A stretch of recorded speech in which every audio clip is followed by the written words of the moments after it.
today. From AT&T Stadium in Arlington, Texas.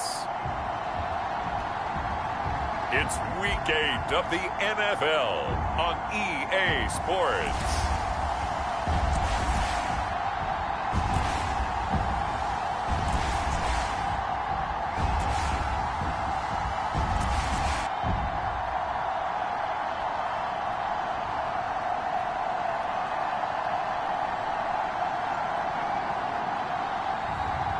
It's the Dallas Cowboys taking on the Detroit Lions. Just a gorgeous fall afternoon in the heart of Texas. No weather to speak of. Sun out, roof open. Yes, yes, and yes. A great day for football at AT&T Stadium in Arlington.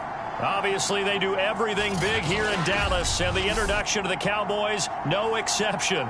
They're set for football in Big D as their guys will do battle with the Detroit Lions.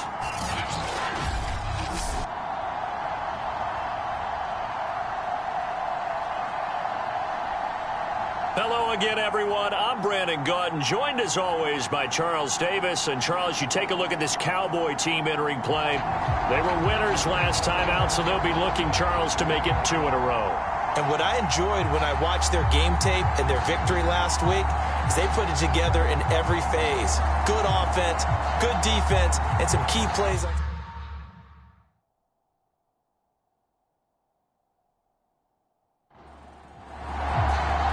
Lurching closer toward the midway point of this NFL season, and we're underway on EA Sports.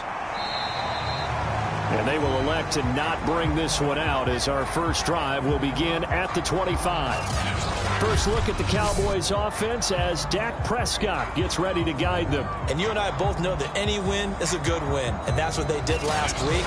But there was also plenty for him to work on in his game, wasn't there? Yeah. 2 touchdowns, an interception. Yeah, you know, he wants to increase that a little bit in terms of ratio. But first and foremost, they did win the game. Prescott on first down. A dump off to Elliott. And he's going to be dropped following a pickup of 7 past the 30 to the 32. I like it, I like it, I like it. Get everyone involved in the passing game, and you know you can create those great mismatches throwing it to your guys out of the backfield. And on the first drive, that can also help establish some rhythm, right? I think so. It gets everyone involved. They feel like they're part of it, and really gets them amped up as they go forward. Looking to throw again on second down. Prescott. Open man, right side, it's Lamb.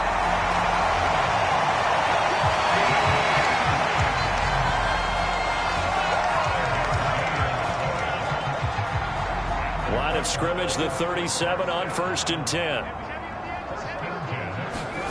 Here's Prescott. Got an open man. It's Michael Gallup. And he slips up past the 45 before being tackled. That looked like a pretty good route combination there because you got to find a way to clear the guy running the drag. Because when you do, you just put the ball on him and then let him run. Yeah, he's got some space. Elliott on first down, going to get this back to the line of scrimmage, but that's it. Here's 2nd and 10. Looking to throw. Prescott. They'll set up the screen to Elliott. And they're getting him involved early.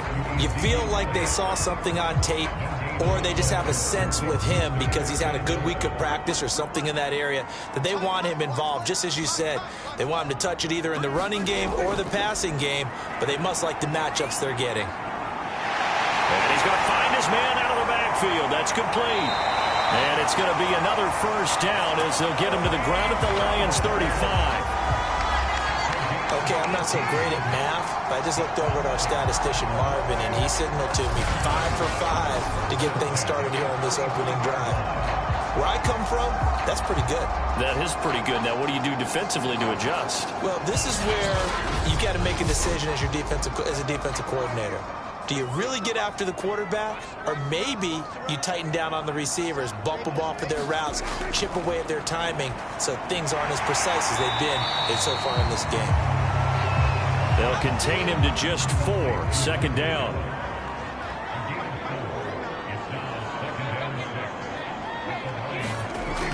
Prescott to throw it. This one to Jarwin over the middle. And forget about the run to set up the pass. They're just coming out throwing. Forget trying to set anything up. They feel like they have the advantage. They feel like they have the matchups, and they're just attacking right now. Yep, going to the air on the opening drive. First down, Prescott. And he'll hit the slant route. That's caught by Cooper. And down inside the 15, shy of the 10. And, Charles, you see the numbers for Amari Cooper last week. 6 catches, 101 yards. And they think they have a matchup advantage in this one. They're going to try and find some space for him to work and make sure he touches the football. A first down carry by Elliott. And a pickup of about 4 down inside the 10 to the 8-yard line. Now after the running play, we've got a man down on the field. We'll check on his status when we get back.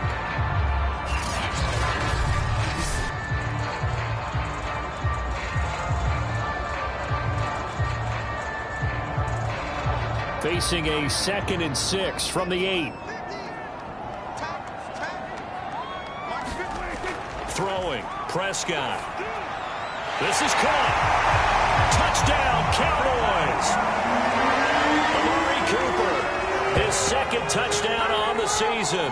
And the Cowboys take it all the way down the field and score on the opening drive. Well, that's how they envisioned it, get the football to start the game and score it. And I don't know if that was scripted. Was it an audible? Or was it just a play call that they had in their pocket? No matter what, they had the right call on against the right defense, and they end up in the end zone. Now Greg Zuerlein on for the extra point. And this is up and good to make it 7-0 Cowboys. A pretty long drive that time. 11 plays all told.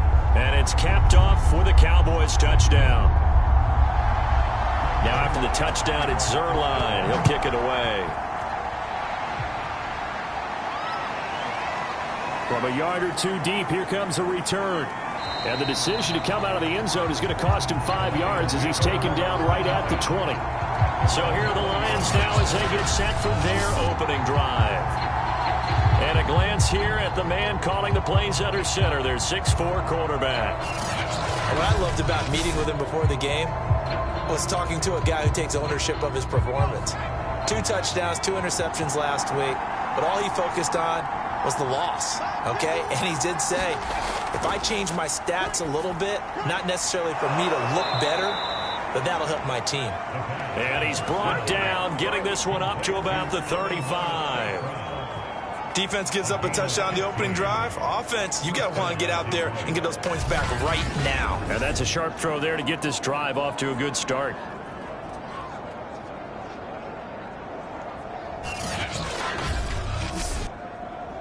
Ball up to the 35 now as they come up on 1st and 10.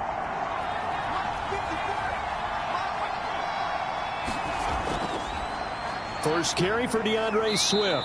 And hard running's going to get him over the 40 to the 42. These are his numbers from last week's contest. 11 carries, 55 yards. And to me, the goal is the exact same thing as last week. Get him the ball early and often. I think he's got another big game in him in this one. A good run, got 7 on 1st. Here's 2nd and 3. Here's Swift. And he is met in his tracks behind the line of scrimmage. It'll go down as a 2-yard loss, and it brings up a 3rd down. I thought he did a nice job there setting an edge and make sure nothing could get to the outside. But he decided that wasn't enough for him. Worked his way back inside and made the tackle on the ball carrier.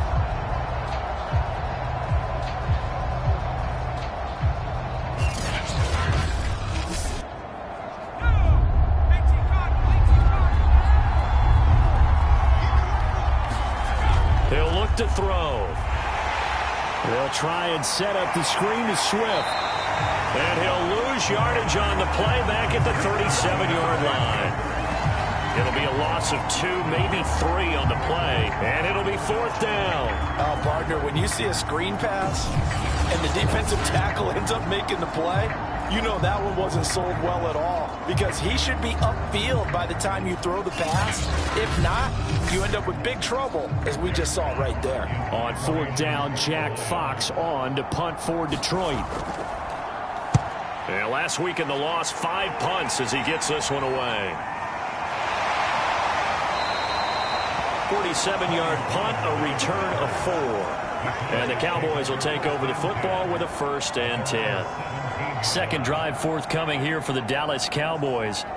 Now, they'll be looking to duplicate the efforts in drive number 1 that resulted in 7 points in the 7-zip lead. Well, you know how much I enjoy horse racing, right? Looks like they caught a flyer out of the gate, as they would say when you're running the big-time races. Means they get out to a fast start. They're setting the pace, making the other team chase now. And he's got it past the 30 before he's hit and dropped. Well, it's almost as if they didn't leave the field after their first drive. They picked right up where they left off. Another good throw there. And this offense, humming here in the early going.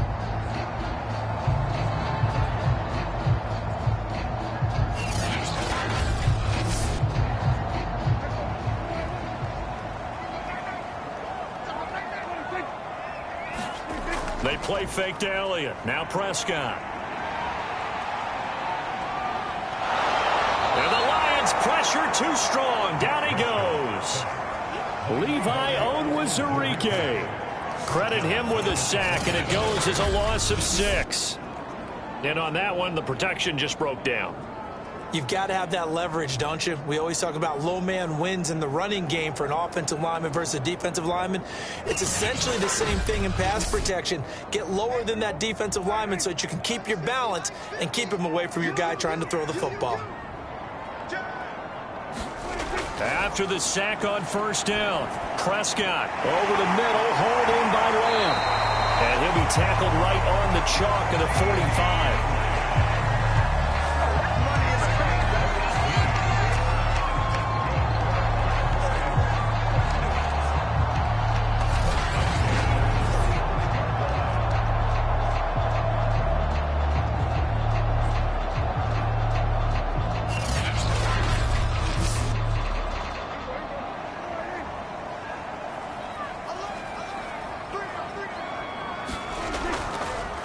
First down, Elliott. And he's going to get it across the midfield stripe into Lion territory.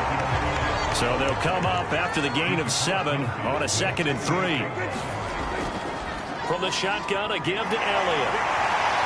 And he'll get it inside the 40 to the 39.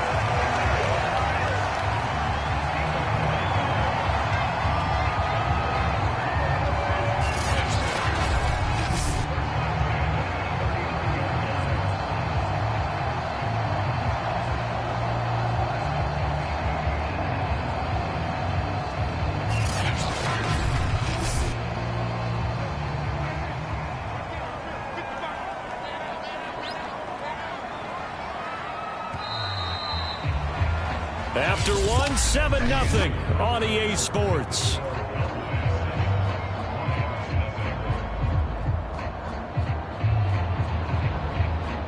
So from the 39 now, they'll come up on a 1st and 10.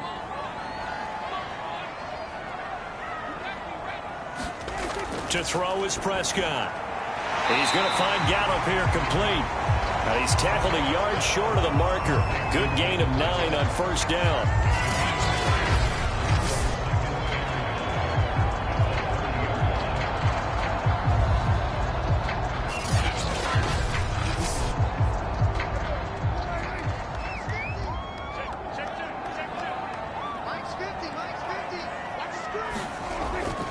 On second down, Elliott. And he is going to be stopped cold behind the line of scrimmage.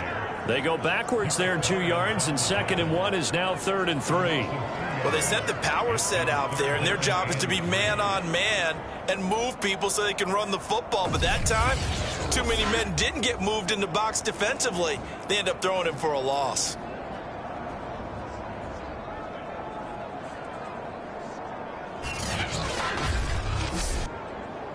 Seventh play of the drive now as they come up on a 3rd and 3.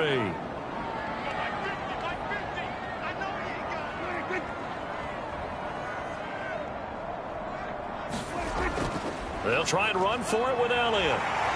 And he's able to pick up the first down here before he goes down at the 26.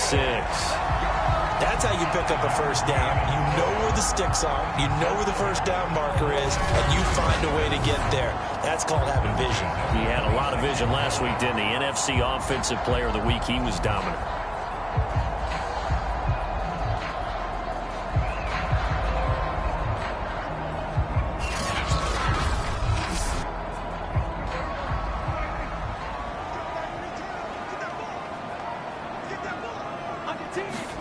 On 1st and 10, Prescott. And this is incomplete. Defensively, celebration time because they finally forced an incompletion. He was perfect throwing the ball to that point. Yeah, but from his viewpoint, they didn't force the incompletion. He just missed. That's how hot he is right now, and that's how he wants to continue to throw the ball. To throw once more on 2nd and 10. Prescott buying time to his left. He turned that into a nice gain. Gets him 8 yards closer for 3rd down.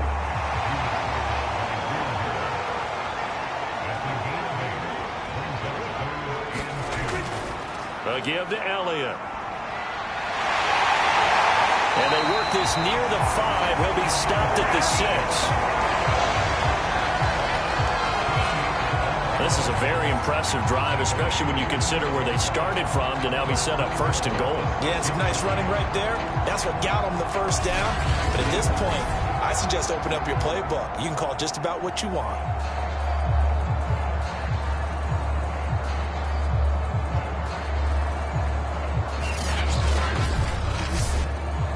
It looks like a jumbo set with 3 tight ends here for 1st and goal. A pickup of 4 on 1st down. It'll be 2nd and goal.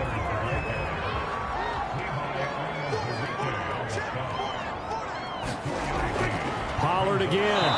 And they will stop him after a fairly minimal pickup. About a half yard from the end zone. 3rd and goal. Elliott. And he'll get in. Touchdown, Cowboys. Ezekiel Elliott, his 9th touchdown of the season. And the Cowboys will extend their lead. So the 2nd down run didn't work. They run it again on 3rd down and get in. I wasn't sure if they might pass it, Charles. We know that they like to mix it up down here around the goal line. Yeah, almost felt like the offensive line said, forget mixing it up. Let's call our favorite running play over our best blockers, and let's get this one in.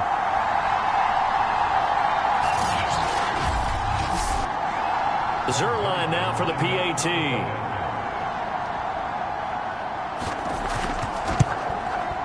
And it's good to make it 14-0. That one was an extended drive. 14 plays all told. And it culminates in a touchdown run by Ezekiel Elliott.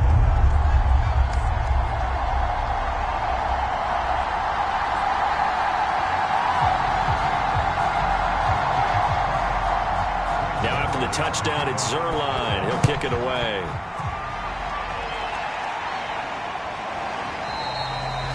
And there will not be a return here. It's a touchback, and it'll come out to the 25-yard line. Back onto the field come the Lions for their 2nd overall drive.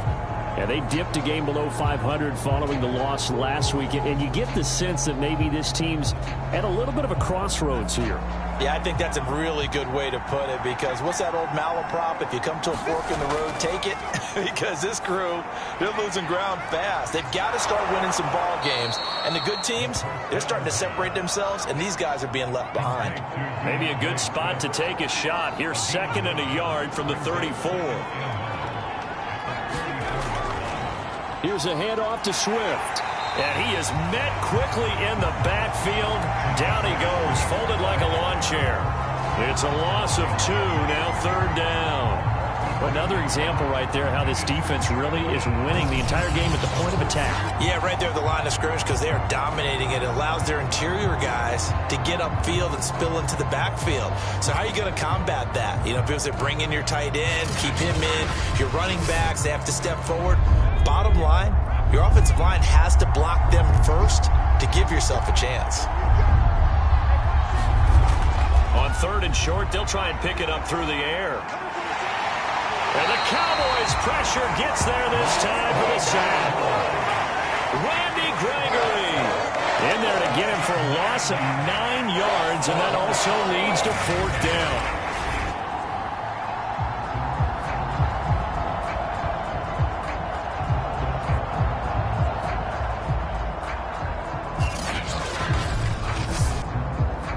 Here's Jack Fox now as he'll punt it away for the 2nd time.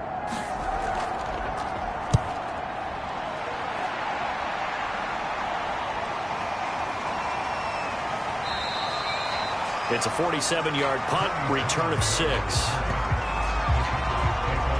Dak and the Cowboy offense heading back onto the field. He's played a pretty clean first half, a touchdown, no interceptions. Frankly, that's what they expect out of him. They want to see the ball thrown and thrown well, and he's able to do that and put it in the end zone. They'd love to see more of that before this game finishes. But right now, he's got his team in a good spot. A good spot, maybe looking for touchdown pass number 2 here in the 2nd quarter. Here's 2nd and 5 now from the 37. Prescott now.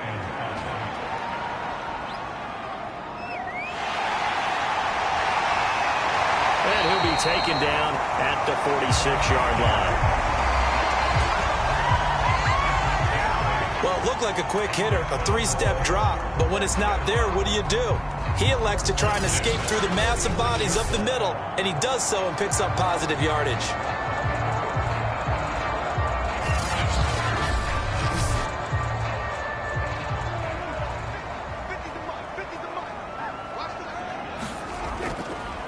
Tenth carry now for Elliott.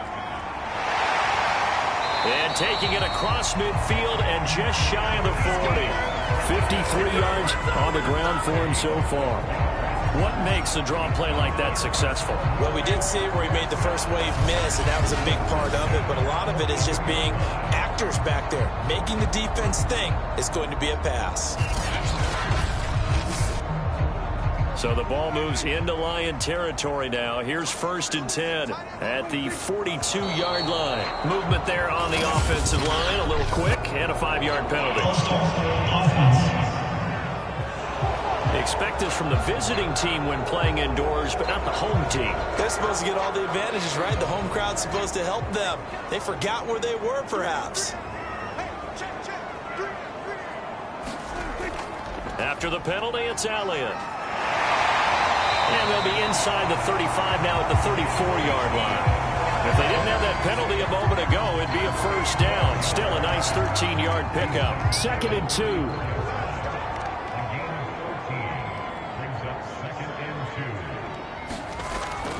Now a shotgun handoff to Pollard. And he'll only get a yard to bring up 3rd and 1. 1:58 left to play till we hit halftime. Coming up at halftime, we remind you once again that we're going to check in with Jonathan Coachman in Orlando. He'll have stats and scores from around the NFL as we reach now, hard to believe, the halfway point of the season. Time flying. It certainly is. Time to get the sweaters out, my man. And that is incomplete. So they'll say no to the 50-yard field goal try. Instead, the offense out there, they're going for it. Running with Elliott. And he's going to get forward for about 5, but that may be coming back. What say you, Mr. Referee?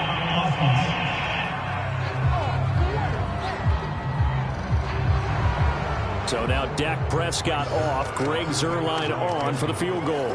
This officially a 55-yard attempt. And he has got it from 55 yards away. That was never in doubt.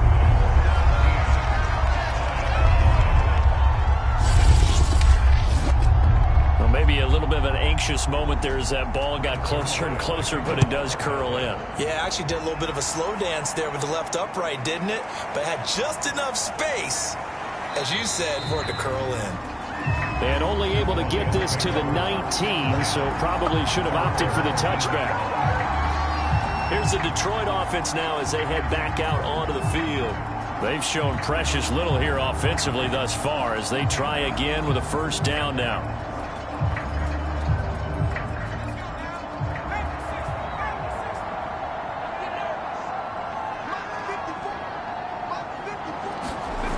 They'll come out throwing here to start the drive. And that is incomplete. Oh, the coverage a little too good there, and it's second down. One thing you hope to see out of a rookie tight end is a real concentration when the ball's in the air, and I'm not sure that he didn't, but he has to be prepared for people making a play on it when that ball's up for grabs. He is taken down at the 21 after a short gain of 2. Now the Cowboys going to burn the first of their timeouts as they'll head to the sideline and talk over what to do next.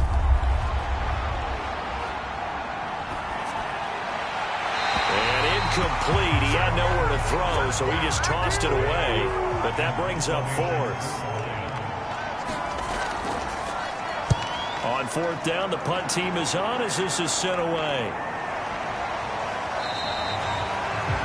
So a change of possession here on the punt. Zeke and the Cowboys ready to begin their next drive. And he's well on his way to a 100-yard game. He's already more than halfway there. We're only in the second quarter. And what I've always loved about running backs is they'll tell you, I had no idea how many yards I had. Right. Those guys have an innate sense of where they are in a ball game and how many yards they've accumulated because you know they're always working towards 100. He's been working well towards 100 here. Creeping up on a minute to play in this first half.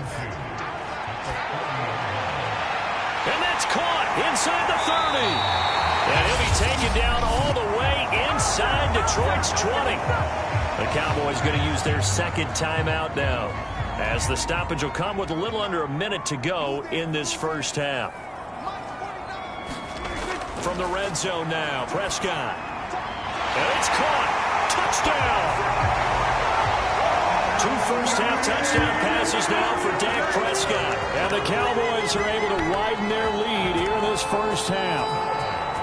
That score that they just gave up there, that's a tough one for their defense to swallow because they've had a tough time through the first 2 quarters. They really were determined to get a stop there. Unable to do so, that makes their comeback hopes that much more difficult.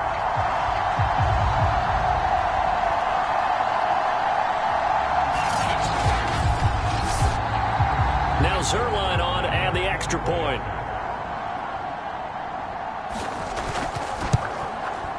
And the lead is now 24. So they only needed 3 plays on that drive. And it culminates in a Dallas touchdown.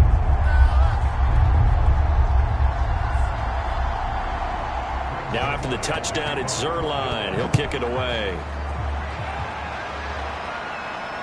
Fielded just outside the goal line. And beyond the 20, but not by much. In fact, just a yard pass there to the 21. DeAndre Swift heading back out with his Detroit teammates. And for him, it's been pretty limited involvement down on the scoreboard. Maybe time to turn to this guy. And you know me well. Winning games to me means starting with the running game and continuing to press the running game. Maybe you go away from him a little bit now, but the bottom line is he hasn't touched it enough to make a difference. Well, they haven't established that running game yet. The question is, will they? The Lions will use the first of their timeouts as they'll stop it with just over 40 seconds to go in the first half. Back to throw now on 2nd and 10. And he'll get this into the hands of Swift once again. The Lions now going to use the second of their timeouts as the clock will stop with 37 seconds to play in this first half. On 3rd down, he'll drop to throw. He's going to get that to Swift underneath. And he'll be corralled right around the 34. From the 34 now, here's 1st and 10. And the Lions quickly now going to use the last of their timeouts as the clock will stop with 20 seconds to go in the first half. They'll look to throw again. And that's out to the flat for Swift. And this will leave him a yard short. Nice pickup of 9 yards on 1st down. They'll throw now on the final play.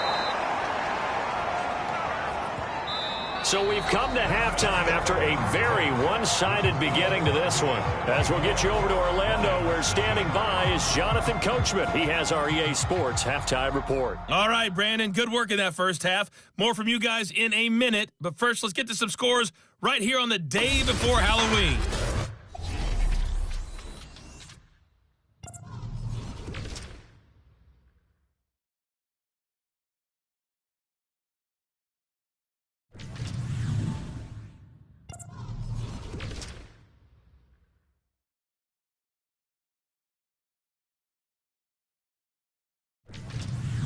Lastly, let's check on one final game for you. And you can see they are scoreless as they play the second quarter. In the game you're watching, you've seen a strong first half out of Dak Prescott. He's thrown for close to 200 yards already, and that's helped propel his guys into the lead. As we send you back to Brandon Gaudin. All right, Coach, thank you, and we welcome everyone back for quarter number 3. And here comes a return from just beyond the goal line. And ultimately, he stopped right where he would have been if he had simply gone down to a knee at the 25. And the Lions getting set to go on offense to start the third. And you have to think, Charles, down 3 scores already. They need to play an almost perfect second half to have a solid chance. And that absolutely starts with finding some way to put together a touchdown drive here. They need to be smart, fast, efficient, get the ball into the end zone, and do it again multiple times in order to have a chance to win this game. They run on first down as they get about 3. 2nd and 7 forthcoming. Here's 2nd and 7 now from the 28. They'll look to throw. He'll get this one to the Golden Domer, St. Brown. And he gets this one just shy of the 40, down at the 39.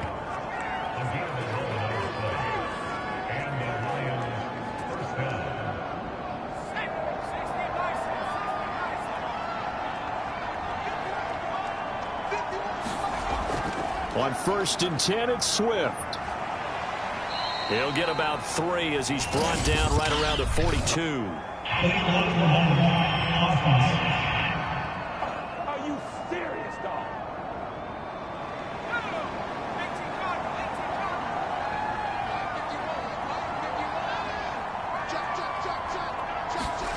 Now back to throw. Open man right side is St. Brown. That'll go for a gain of 7, and that'll make it 2nd and 10. From the gun, here's Swift. And he'll be taken down, but not before he gets into enemy territory. The more football I watch, the more I want to check and see if teams are going to panic when they're down on the scoreboard. And this team has shown no signs of doing that. A lot of the time, they come out after the half. Things haven't worked so well in the first go-around. They want to throw the football like crazy. But the way to open up throwing the ball is to run it. And they've run it well here to start the second half.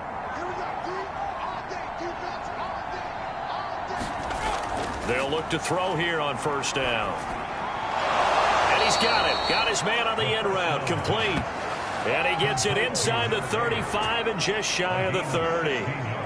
I don't know what they talked about at halftime. Whatever it was, it worked. They looked like a different team here in the third quarter. Yeah, I doubt that there were very many trash cans that got kicked over, that type of a speech. I think what they did was they analyzed what worked in the first half, what didn't, and figured out a better game plan.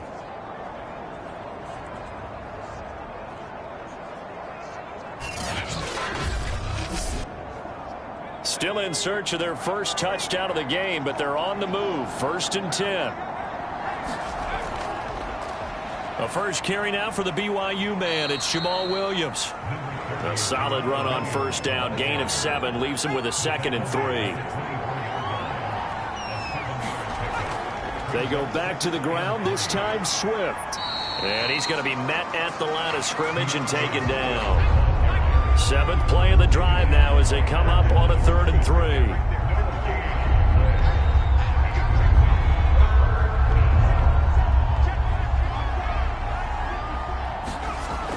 He'll drop to throw. Oh, had his hands on it, couldn't bring it in. Pretty symptomatic of how this game's been going.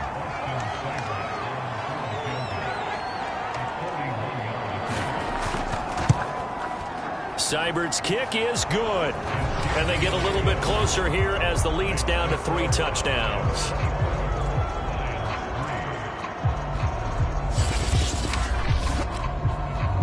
So the scoring drive encompasses 9 plays, and the net result, 3 points. Take your disappointment and put it aside. 9 plays. Yeah, they want to end up in the end zone with a touchdown. I get that. But sometimes those 9-play drives pay dividends later with another 9-play drive that culminates in a touchdown when they wear down a defense. Amari Cooper and the Cowboys set to take over once again. And his 2 touchdowns, a big reason they're winning right now. So meaningful when you score and it's got your team out there in front. Changes the complexion of everything you're doing. It's one thing to score, garbage time. But these count. This is a big deal, and he's making those types of plays. And I think they'll keep finding ways to get it to him. I was just going to say probably going to go back to him. Oh, he was hit as he threw it there, and that one winds up incomplete. Not his best throw there, but where we sit right now in the third quarter, he's had a pretty good game throwing the football. He certainly has, and it's not exactly at the point where we're doing 4-minute offense yet, but they've got to think about, I'm not going to say milking the clock, but understanding clock management here on out. And that'll be incomplete. So back-to-back incompletions, and that has them staring at a 3rd and 10. Now Prescott. Going to take a shot for Gallup. And that's going to wind up incomplete. Nearly their first pick of the game, but it does bring up 4th down. So they're forced to punt on 4th as this one's away. It's a 39-yard punt, 3 on the return, and the Lions will take over. Yeah, Detroit back in possession of the football. And after the field goal last time, we'll see what they can get here. At least they got points out of the last drive, Charles. I never met an offensive coach that didn't want to drive to end with a kick. Most of them wanted to end with a PAT, right? In this case, a field goal, they'll take it way better. And he will go down. A Cowboy sack. DeMarcus Lawrence in there to get him, and that is sack number 6 now for him on the year. I don't care if you're taking it round 1, you're undrafted, whatever. As a rookie quarterback in this league, you're going to have games where you face adversity like this. Lessons. All the time you're going to face these lessons. The key for this guy is will he be able to bounce back in the next one, because right now, this has not been his game. That huge loss on the sack makes this job much more difficult. It's now 2nd down and 22 yards to go. On the handoff, this is Swift. And he'll be taken down here at about the 23-yard line. This offense in desperate need of a conversion as they come up on 3rd down. They'll set up a throw.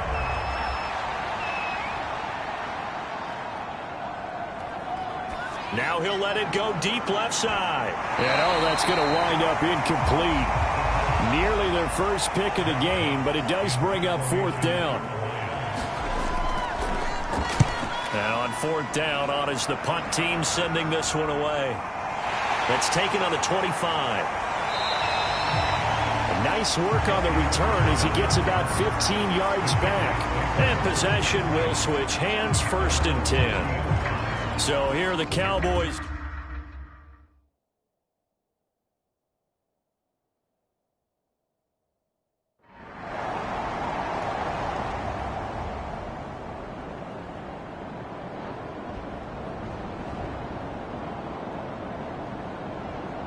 So this one will end in a victory for the Dallas Cowboys. And you look back over the score sheet, interesting. A very clean game, no turnovers by either side. An absolute rarity when we watch games now, because defenses have put such an emphasis on taking the ball away. Well, what we saw here was offenses spending their time saying, look, you know they're coming for it. Ball security is paramount. So they worked on that, not just a week of practice, but I'm sure all during training camp. Make sure when you have it, tuck it away, because danger lurks everywhere you turn. So for Dallas, they move back over 500 now at 4-3. And they'll have another home date next week.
today.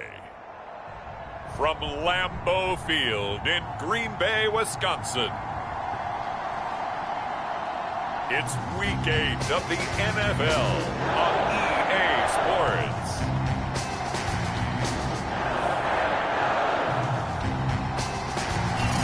We come to you from one of the truly iconic stadiums in the NFL as you get a look at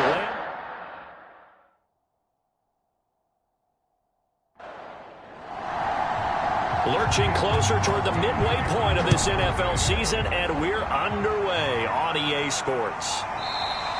And the opening kickoff will not be returned, as that will be a touchback. So here's the Viking offense making their way out. And a look here at their go-to guy under center. And you've got to think that they've got to be feeling pretty fresh. You know, coming off of the open week, didn't have to play, right? Gives them a chance to rest up a little bit, heal some of those aches and pains, and excited about playing again. That really rekindles things a little bit. I want to see how they come out and establish themselves here early. And that bye week coming right where they want it, in the middle of the schedule. And that one drops down, incomplete. Good coverage there, forced the ball free, and it's second down. Now this one complete downfield on the left side. And they'll get it up just short of the 45 at the 44.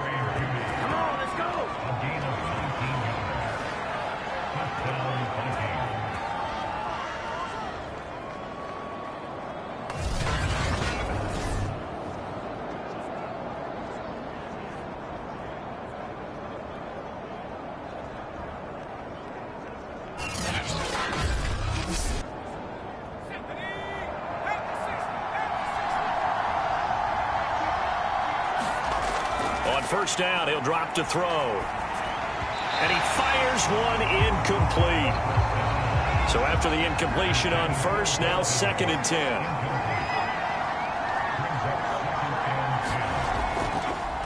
The first carry now for Dalvin Cook.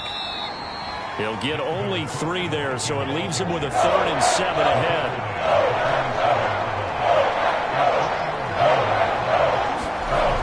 Back to throw. Sutton hauls it in over the middle. And they're going to mark him down short, maybe by about a yard, if that. The completion good for only 6, and that'll bring up 4th. How about this for an opening drive decision? You got 4th and short, just outside of field goal range in all likelihood. What do you do? I'm going for it. I've got to go get it right now. I want to establish a tone. It's early in the game. I want to let my offense know that I believe in them. And you know something else? I let my defense know I believe in them also by taking that gamble. If we don't get it, it's okay. You guys will cover for me. The Vikings send out their punter. As the first drive of the game stalls out, he's on to punt. And now a low liner. I think he mishit it. And no return possible here as they angle this one out of bounds. Time to see the offense for Green Bay go to work. Aaron Rodgers leading them. What a career it's been. Came into the league back in 2005 as the number 24 pick out of Cal. If you just break it down in individual terms, he played really well last week. 0 interceptions, 3 touchdown passes. Not a whole lot more he could have done to win that game. But you know something's funny, when we talked to him, all he focused on were throws he missed, other opportunities that didn't get done. Good sign of a leader. Great sign of a leader, because they didn't win, and that's all he cares about. Second down, another shot for Jones. And he'll do a nice job here just to fight his way back to the line of scrimmage.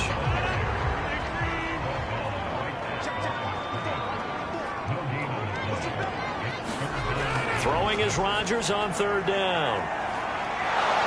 The Vikings after him, and they get there for the sack. Daniil Hunter able to record his 5th sack of the season. Okay, was it a breakdown in protection? Did the running back not pick him up? What does it really matter? Sometimes it's just a great play made by the defense. Big-time sack.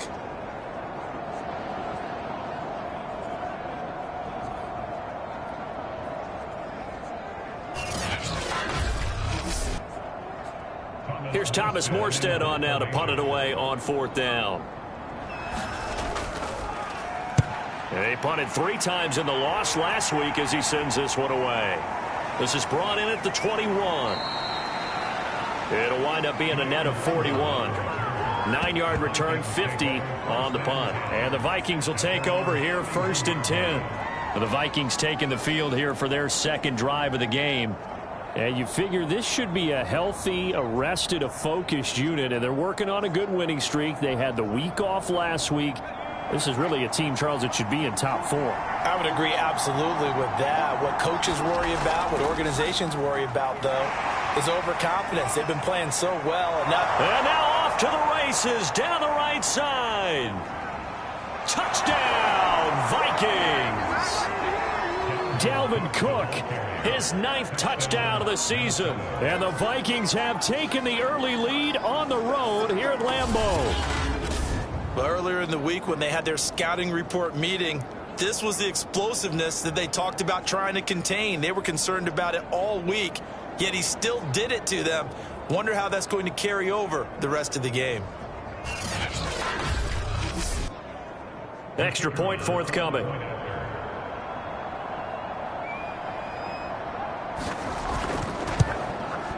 He's got it, and the Vikings take a 7-0 lead. So they hit pay dirt on just one play. The long run, the scamper, and a very nice scamper into the end zone for the touchdown.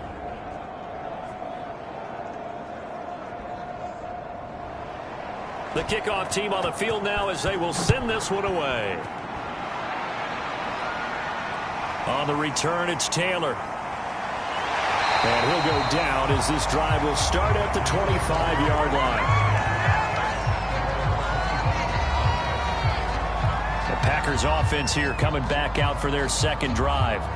And the last drive, their first drive, 3 and out. What changes here, if anything? I think it's making sure the guys that you trust the most with the ball, the biggest playmakers you have, that they touch it on this possession to try and get things moving. So get it to the horses. Without a doubt. They're the ones that typically end up in the end zone. Following the pickup of 4, here's 2nd and 6. Now Rodgers. Throw left side, taken in by Amari Rodgers. Only 3 yards on the catch. It's 3rd down. Oh, I see you nodding your head along with me, partner, because it's pretty obvious what they were trying to do there on the drag route. With his speed, they're hoping he can turn the corner and maybe take this to the house. But that was excellent work defensively to make sure once he caught it, he wasn't going anywhere. They'll run the option on 3rd and short yardage. And he will not get there as they stop him short right around the 34-yard line. The keeper nets him only a yard, and that's going to bring up 4th. 4th and short, partner. I mean, this would be a really risky call. Here we are in the first quarter. On your own side of the field. Own side of the field. But, boy, what a tone setter that would be to go for it and get it, wouldn't it? He's gritty today. I like it. I'm feeling it.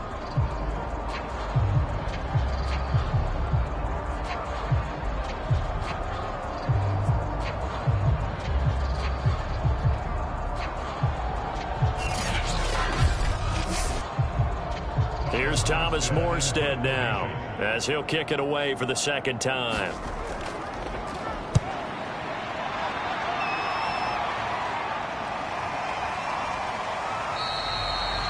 Call it 46 yards on the punt, just a single yard on the return as he was covered quickly. And out will come the offense as they take over. The Vikings offense now heading out to take over. And they hit the home run last drive. One play on the ground all the way to the house. Now the defense, maybe they're expecting a run here. Partner, I love your description because when we talk about hitting the home run, we're usually thinking about a passing play, aren't we? Something in the air, deep ball. But how about them just taking it big-time jaunt? Now if you're coming back out, now they've established this run game, the play-action pass could very well be open. 1st down, here's the run with Cook. 82 yards rushing for him so far as his terrific season continues here. A good gain on 1st has him set up with 2nd and just a couple of inches now from the 29. And he'll get it out a couple yards shy of midfield at the 48.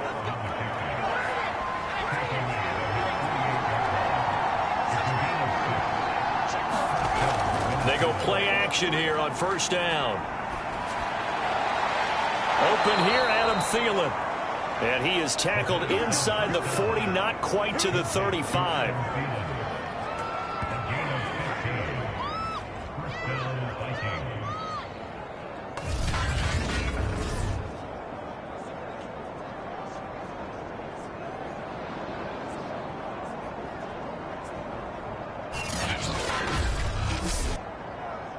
So into Packer territory now. Here's 1st and 10 at the 37-yard line. Looking to throw. Throw caught there by Osborne. 3 yards the gain there, 2nd down.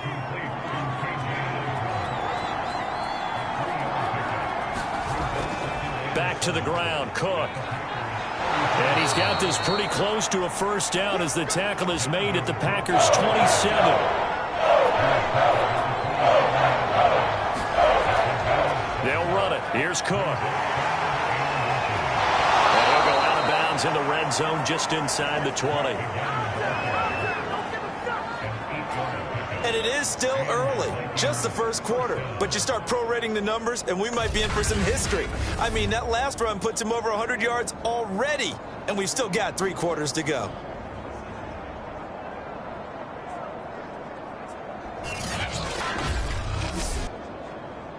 So here's a 1st and 10 now, down inside the 20. From the red zone now, they'll look to throw. And they're going to get him. He's sacked back around the 28. Dean Lowry, he's the one that got home and takes him down for a loss of 9. It's interesting, partner, that most defenses try and guard the 35-yard line actively because they think the way kickers are nowadays, about a 52-yard field goal, they're trying to give it up points. But you get even deeper into territory, you get into the red zone, they're going to guard it even more, which means more pressure, more blitzing. They'll drop to throw. And he's going to have the hook up to Sutton. That throw good for only a couple. It brings up 3rd down. After 7-0 on EA Sports.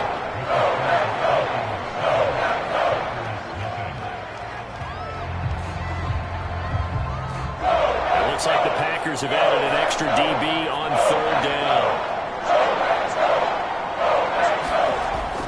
They'll look to throw here. And he gets it inside the 10 to the 9. But we're used to seeing the guy that you consider the #1 receiver double covered. But how about this guy? He's double covered and finds a way to make the play for a 1st down. That's how you increase your Madden rating, right? No doubt about that at all. And you know something? I think we'll hear about that from him soon.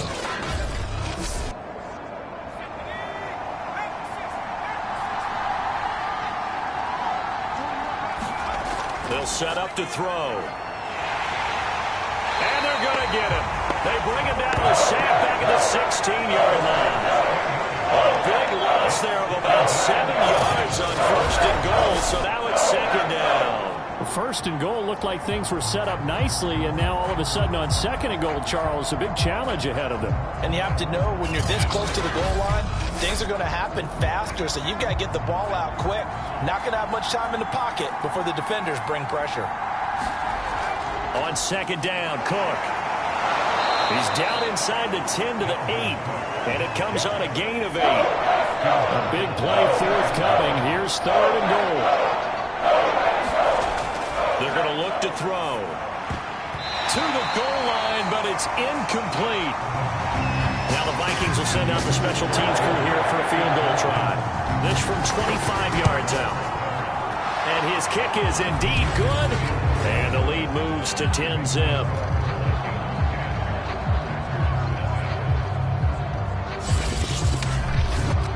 So that one on target, and it adds to this 1st half lead.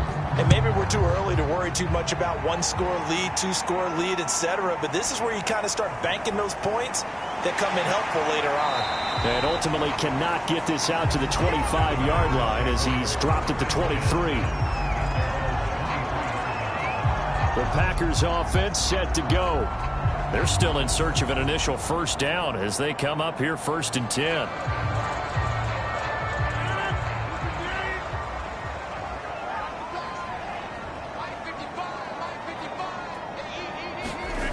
On play action, it's Rodgers. That is caught by Rodgers. And they'll get it all the way up about 5 yards shy of midfield. Time to give some credit to the big fellas, the offensive line here, because you've got to have good protection on crossing routes because you got to give your receiver time to work all the way across the field. That time, able to scan the field, spot his receiver moving left to right, and make a good, accurate throw. Thank you, guys. The big play to start him out has him at the 45 already.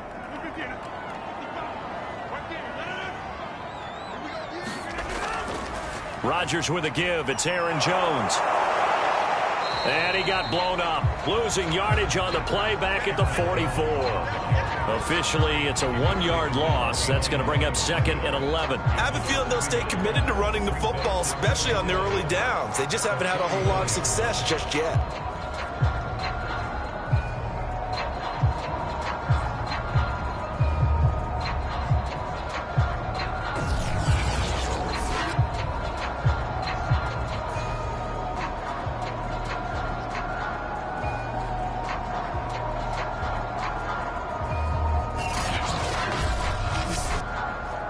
Looking at a 2nd and 11 now after the loss.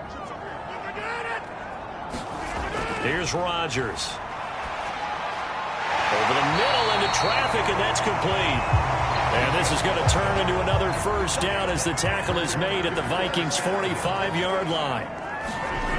Throwing is Rodgers. That's taken in by the tight end, Josiah DeGuara. Give him 9 there on the first down completion. From the 36, Rodgers. It finds Randall Cobb on the completion. And this is going to turn into another first down as the tackle is made at the Vikings' 23. From the shotgun, a give to Jones. And he'll work this forward for about 3 at 2nd down.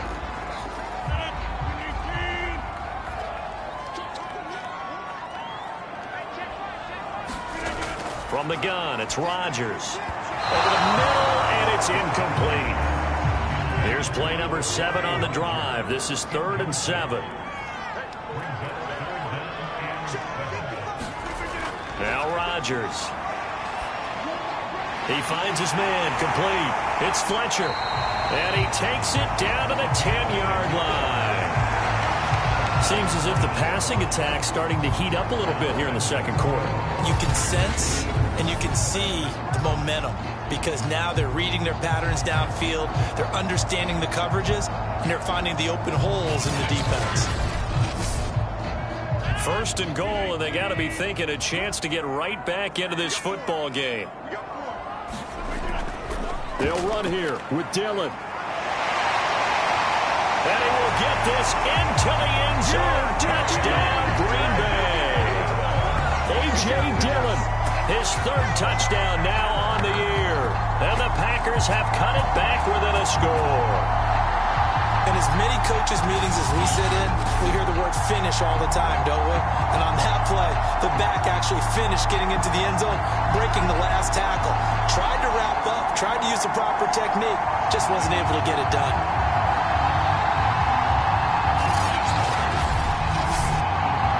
On is Mason Crosby for the point after. And they're back within a field goal. It's 10-7 now. A good drive that time as they go 9 plays in all. And it was A.J. Dillon who capped it off with a touchdown run. Now after the touchdown, here's Crosby to kick it away. This one fielded at the 5. And he brings us out past the 20 to the 24.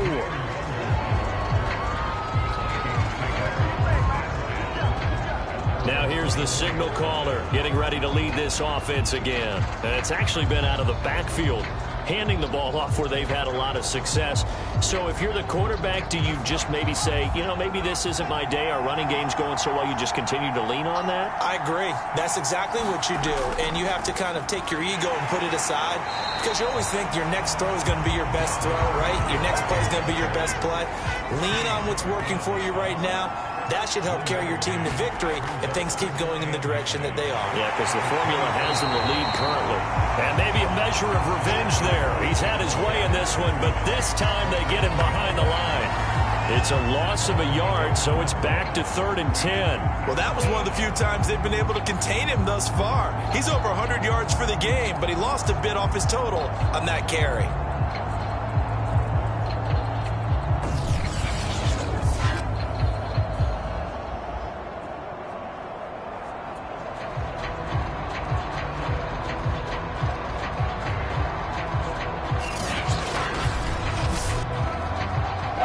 On 3rd down.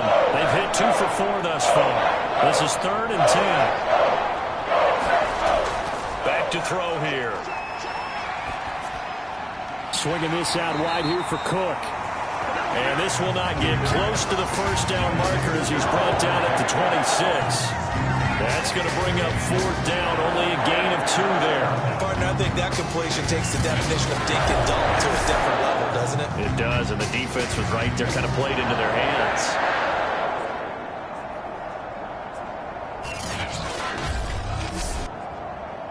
The Vikings send out their punter as he'll come on to kick this one away.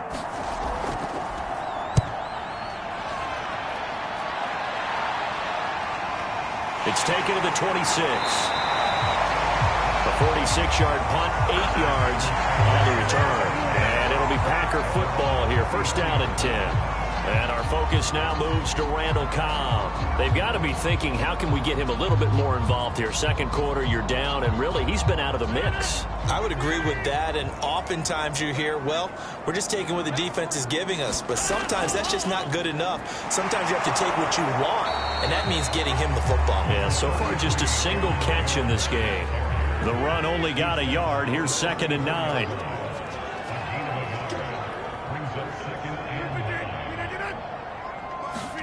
Play action. Now it's Rodgers. Caught on the right side by Jones. And he will lose yardage here to the 31-yard line. They'll wind up losing 3 here on the play. And that's going to lead to a 3rd and 12. Really good defensive effort. They were all over that little swing pass out to the right side before lost yardage. Terrific read, better execution, and done with a lot of enthusiasm, wasn't it? Absolutely. They saw it all the way, ran to the football, and caused a nice play for lost yardage. 2 minutes remaining in the first half. 10-7, our score. Coming up at halftime, we remind you once again that we're going to check in with Jonathan Coachman in Orlando. He'll have stats and scores from around the NFL as we reach now, hard to believe, the halfway point of the season. Time flying. It certainly is. Time to get the sweaters out, my man. The Vikings going to signal for the first of their timeouts. So as they take it over, we step aside. Here's Thomas Morstead now as he's on to punt for Green Bay. He's been a busy man here in this first half as he gets it away. This will be fielded at the 17. So possession goes over here on the punt. And the offense will take over with a new set of downs. Minnesota's offense takes over possession. The crowd may be losing just a little bit of the edge after back-to-back punts. They want some big plays. They want to see some offense. They want to see somebody break away, whether it's through the air or on the ground. Now it'll be interesting to see where the patience is on both sides. Each head coach, can you hang in there and not try and force something that could put your team in some jeopardy? He'll try again with the arm here on 2nd down. Throw left side on target to Thielen. 9 yards, not quite enough, and they'll be left now with 3rd and 1. He'll look to throw.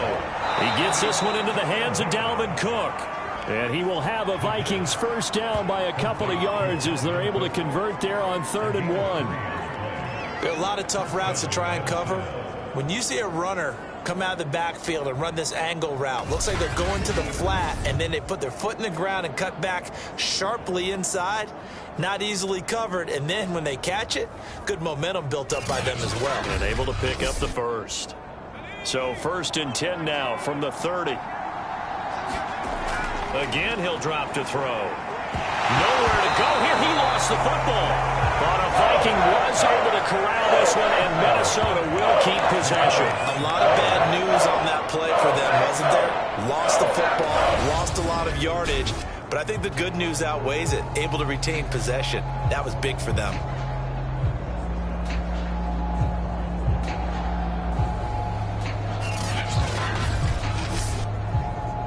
sacks, a growing theme in this first half. This is 2nd and long.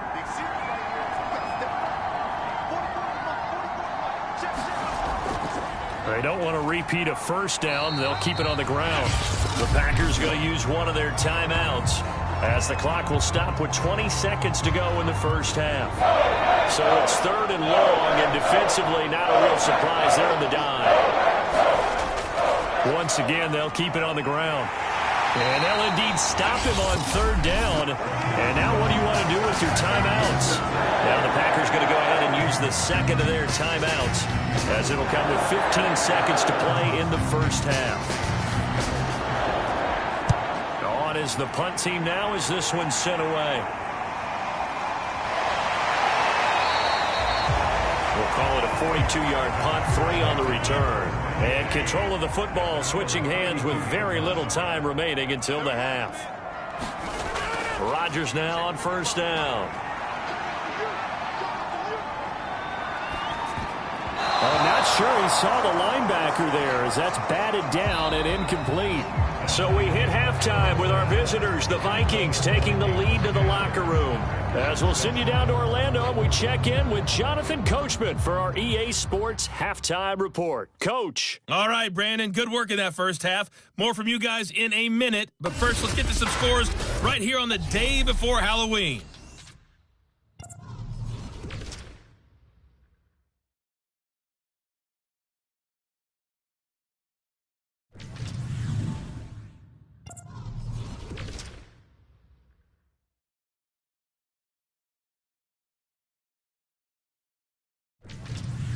Lastly, let's check on one final game for you. And you can see they are scoreless as they play the second quarter. Meanwhile, in our game, it's been a defensive struggle. Which offense can break through in the second half? To find out, let's hand it over to our broadcast team of Brandon Godden and Charles Davis.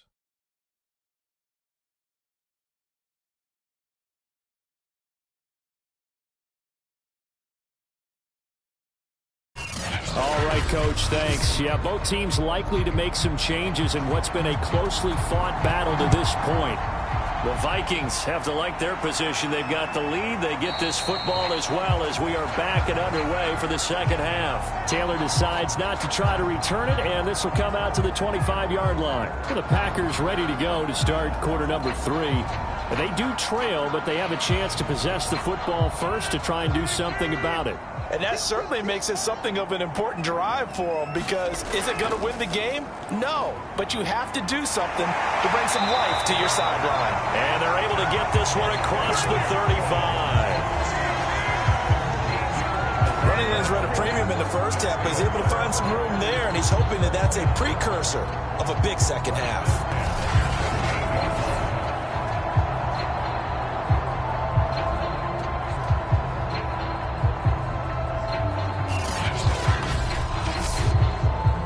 So here's a 1st and 10 at the 38. They'll run it with Jones. And he'll maneuver his way forward for about 4. 2nd and 6. The run got 4. Now they deal with a 2nd and 6. Throwing now is Rodgers. Throwing the out route incomplete. It's Cobb. A gain of 4 last play. They double that here and get 8.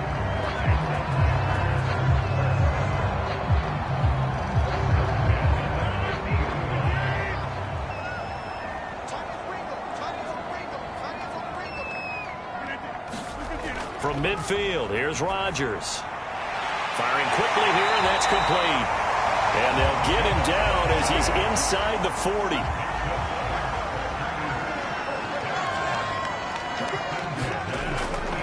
Now a 1st down carry by Jones. And he'll lose yardage here, back at the 41. 2 yards the loss, 2nd and 12. Anthony Barr got a real education at UCLA in playing not just his normal position of stand-up outside linebacker, but down defensive end. So he had to incorporate a variety of moves, take on bigger people. So he learned great leverage while he was there. That really helps him when he's trying to stop people running the ball. Born in South Bend, Indiana. Thought about going back to go to Notre Dame, but you're right. Great career at UCLA and now a great career in the NFL. On 2nd and 12, Rodgers. They'll set up a screen for Dillon. And this is going to turn into another first down as the tackle is made at the Vikings' 12-yard line. That was a beautifully executed screen pass. Let the rushers get upfield. The blocking forms in front. Lofted it to the runner. And now, not only does he have open space in front of him, he's got an escort as well, and they pick up big yardage.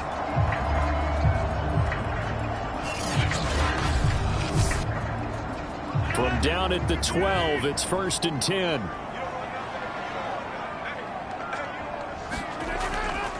Rodgers going to give this one to Dillon. And he's going to get a solid gain of 9 before being brought down. 2nd and right at a yard.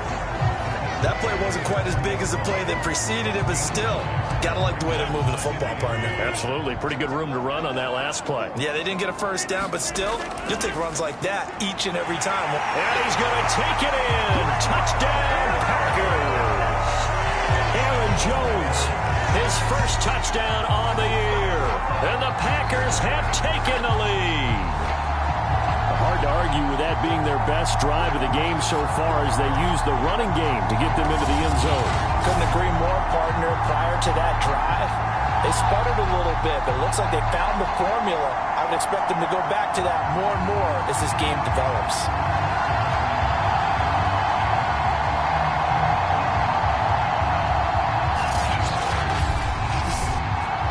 Extra point try now for Crosby.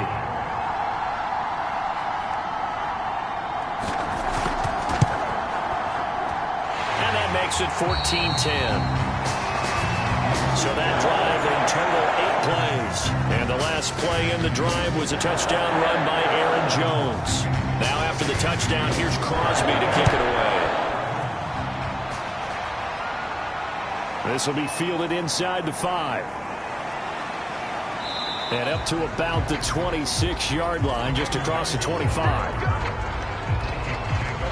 Out comes this field general once more, leading his offense back onto the field. And maybe he's starting to wave the white flag a little bit. He's playing pretty well, but the pressure, it's got to him. Has to find a way to step around it, step through it, or just handle it. Because, as you mentioned, he's having a pretty good day overall. Just the hits keep coming and taking those sacks. That's not the way that they want to finish a ball game with their quarterback on the ground so much. And he'd like to stay upright. When he's been upright, he's been pretty good. And he's taken down, but able to slip across the 35. He was trying to clear the way, the big fullback. Instead, he gets a hole. And you don't see that very often on running plays from those guys because usually they're the lead blocker. Normally, when he gets caught, it's in a passing situation. And a penalty flag down as he gets only about a yard. And let's listen in on the call.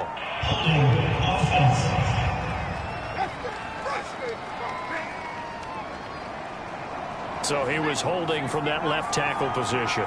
Everyone tries to keep their hands inside when they're blocking ever since they liberalized the rules where you can extend them out. But sometimes they get out a little wide and they get detected grabbing some cloth. It's a gain of 3 and it'll be 2nd down.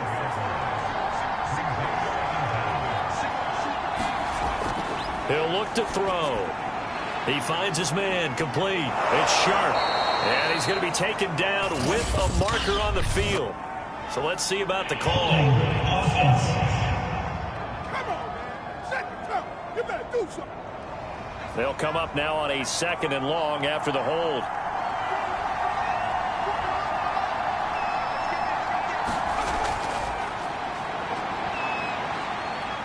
In trouble, and the ball's out. It's in the end zone loose.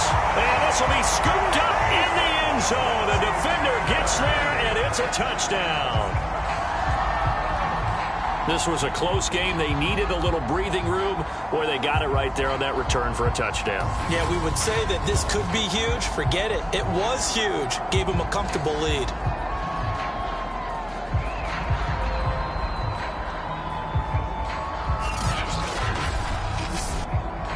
Now Crosby for the point after.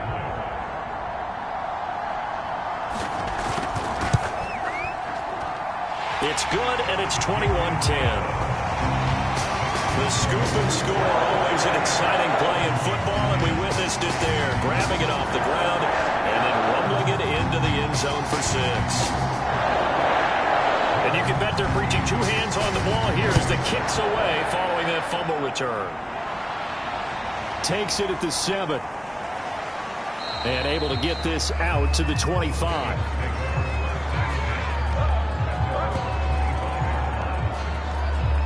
With the football going back to the Vikings offense. And they'll be looking to start fresh. Just a moment ago, they were backed up, coughed up the football, and then saw it go the other way for 6 points. I just wonder, partner, sometimes they put such an emphasis on things. And, you know, in that situation, as they ran out there, they were told, take care of the football, don't cough it up. And sometimes that's the last thing you hear, and that's exactly what you do. Here's a 2nd and 2 now from the 33.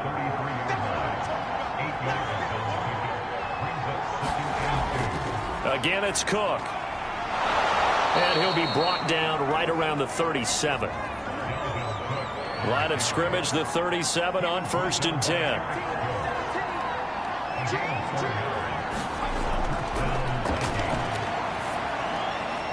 Now a throw here to his running back. And a 6-yard gain gets him right around the 43. Line of scrimmage, the 43 on 2nd and 4.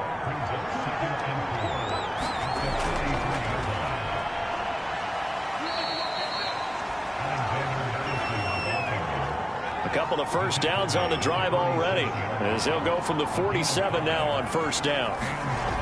Back to the ground, this time Cook. And he's going to take this one down inside the 45. 8 yards the tally on that 1st down run. Here's 2nd and 2. They run it again with Cook. And he stopped after a gain of 1. Not enough. Still a yard to go on 3rd down. This offense in desperate need of a conversion as they come up on 3rd down. Now we've got movement up front. And I think this is going to be on Minnesota. And that'll set them back 5. That's a tough, costly penalty because now it makes it 3rd and 6 after the false start. And that will be incomplete.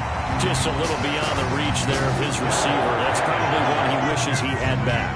He wishes it had been 7-on-7 in practice, or maybe even routes versus air, because that's a completion he makes, what, 9.9 times out of 10? Just missed that one. So they're forced to punt on 4th as this one's away.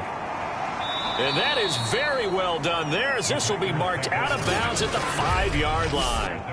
So well done there. And these punters, they get more specialized and better each and every year, don't they? They sure do. And now it's really not the American punters. It's the Australian punters with their kicking academies and that flat drop and just kind of kicking the nose of the football. They're able to almost stop it where they want to, like a good golfer can check one up.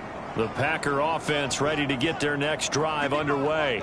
Now, they were good last time out with a touchdown drive. This go-around, it's not going to be very easy starting from inside their own 5. But they shouldn't be daunted by it. You work on this the entire offseason. You work on it in practice. It's called coming out session. Start the ball inside the 5, start on the 5, on the 10. They should be ready to go. On 2nd and 7, Rodgers. And this throw incomplete. Well, the defender all over him that time, and it's going to lead to 3rd down. When you run in the slant, timing is everything, and against that man coverage, there was no space available, and incompletion as a result. They head to the line facing a 3rd and 7 following the incompletion on 2nd down. Shotgun now for Rodgers. Got a man able to find Rodgers. And he's going to have a Packers 1st down as they're able to get the 3rd down conversion. You always worry about those smaller receivers running through that gnarly patch of land in the middle of the field. But he did a really nice job there holding on to the football and protected himself as best he could while completing the play.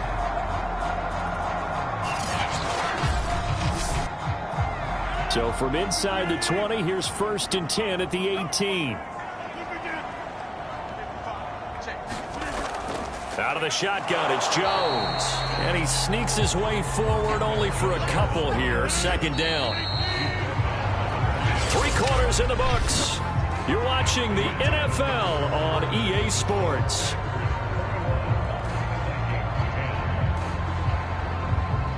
Second and 8.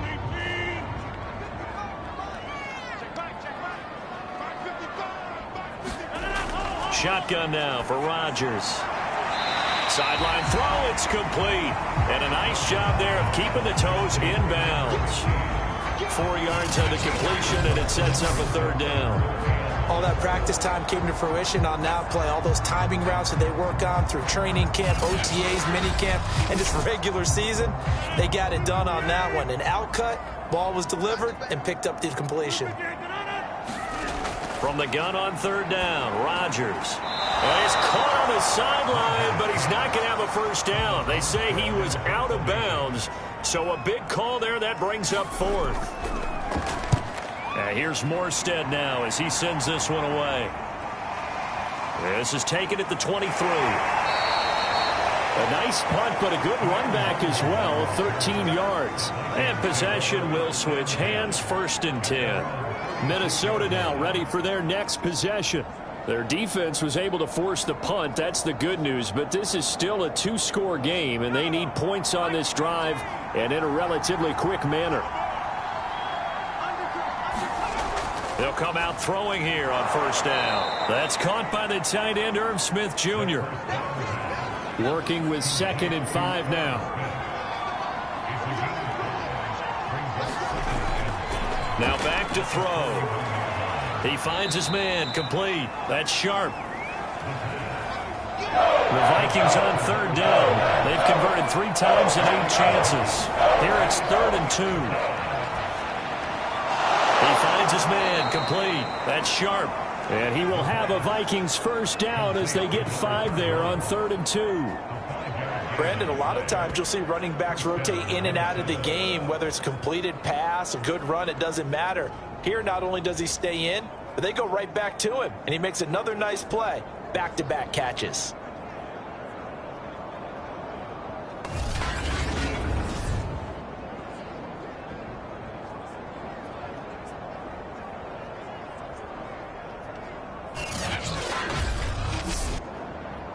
So signs of life in what's been a dormant offense in this 2nd half. Here's 1st and 10.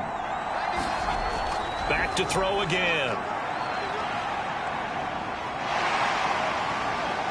And as he throws, he lost the football. It's loose.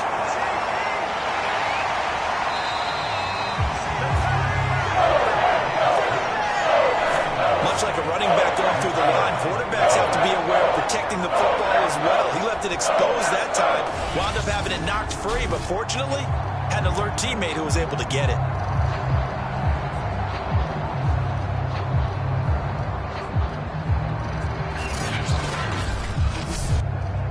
The fumble on 1st down. Now here's 2nd down.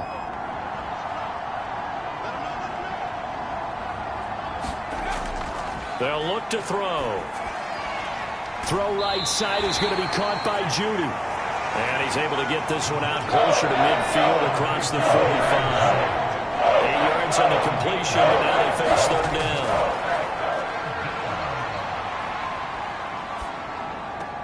It's caught. Smith. Well, this is going to depend on the spot, but it's not a very generous one. He looks to be about a yard or so short. They'll get 11, but still a little short. 4th down.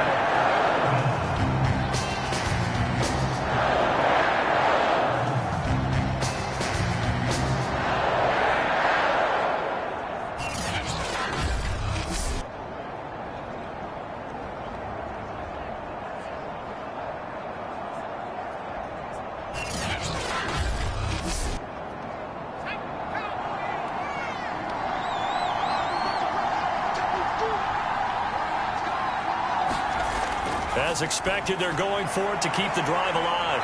Got a man. It's Judy, complete. And he'll go out of bounds after taking it a little further down inside the 40. They'll stick with the passing game as he looks to throw. And he's able to get it back to the 41-yard line. If they had designs of kind of wiggling their way back into this one, that hurts their chances right there. Man, to put it mildly, look at the lead, look at the deficit, trying to make a play downfield. Everyone's seeking to be somewhat the hero. Didn't turn out that way at all, and you're exactly right. It's going to take a lot for them to have a chance to win this one now. So good starting field position for him here as they come up 1st and 10 at the 41-yard line. So after the INT, it's Rodgers. And the coverage terrific there as that's knocked down and incomplete. So many times when we talk about coverage, we're just about a defender running with a receiver, but a big part of it is understanding where the football is, finding it. In this case, when it arrived, it wasn't a surprise, and he was able to bat it away. Meanwhile, Rodgers throw into the hands of Cobb. 4 yards the gain, and it'll bring up a 3rd down. Working from the gun, Rodgers. And this is going to be incomplete. Here's Thomas Morstead now. He's been terrific so far. And he deserves a bronze leg as he gets this one away.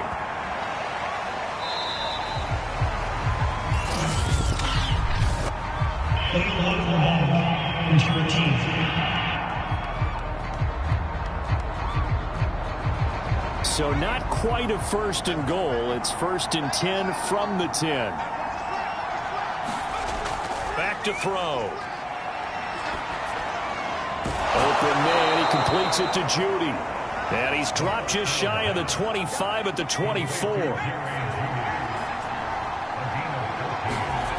On 1st down, he'll drop to throw. Now the Packers give him nowhere to go, and they bring him down. He couldn't get rid of it. He takes a sack for a loss of 6 to bring up 2nd down. Well, when you time those screen passes perfectly, they can work perfectly, but that time it took a little too long to develop. And you zeroed in on exactly what makes that play go. Timing. Because if the timing's off at all, those unblocked defenders coming at the quarterback, they'll put him on the deck. 2nd and 16. Looking to throw. On the slant, completes to Sutton. They're giving those short little routes. Tackled him in bounds, too. They're just not going to get beat over the top. Yeah, and if you can't really get downfield, take the short routes. But now you got to have guys who can actually break tackles and increase those gains. And he will have a Vikings 1st down as they're able to get the 3rd down conversion.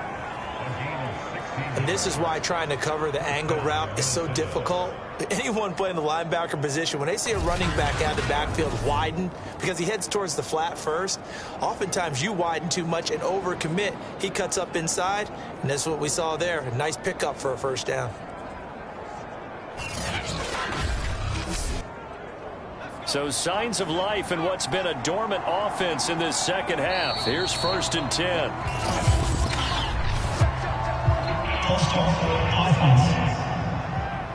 Oh, moving from his tight end spot there. Do you think that perhaps the play call was for him? A false start backs him up 5, 1st and 15. They'll set up a throw. Able to shake him up, but he can't get away forever, and down he goes. Zadarius Smith make that now 8 sacks for him on the season. This offensive line flat out cannot handle this pass rush. We've seen it demonstrated time and time again to the tune of 7 sacks in this game thus far.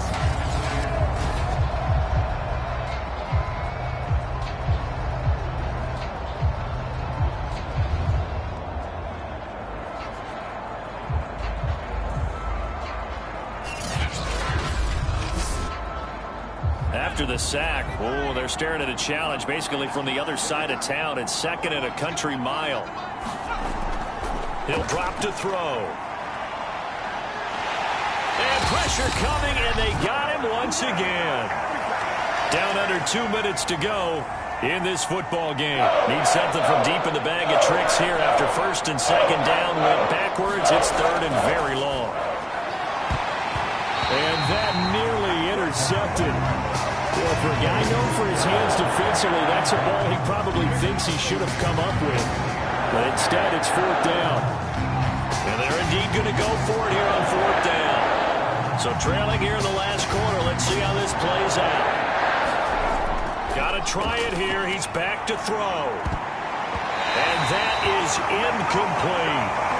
They had to go for it with such little time remaining. And now possession will go over inside the 15-yard line. So with that, we can just about close the book on this one, Charles. Yeah, what's the old expression about slim and none? Well, Slim just left town on that They're one. They're down to none? Yes, exactly right. Green Bay's offense ready to go again.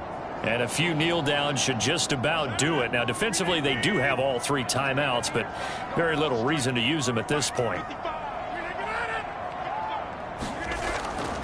After the penalty, it's Jones. And this play goes nowhere. Losing yardage back to the 15. The Vikings going to signal for the first of their timeouts as they'll talk things over prior to this upcoming second down play. They'll go again to Jones. And they corral him just a couple yards shy of the end zone. Now the Vikings will use the second of their timeouts. And they'll be disappointed to have to burn one there after giving up the first down. They'll try and run it in with Jones. Nothing doing there. They're going to wind up holding him at the 2.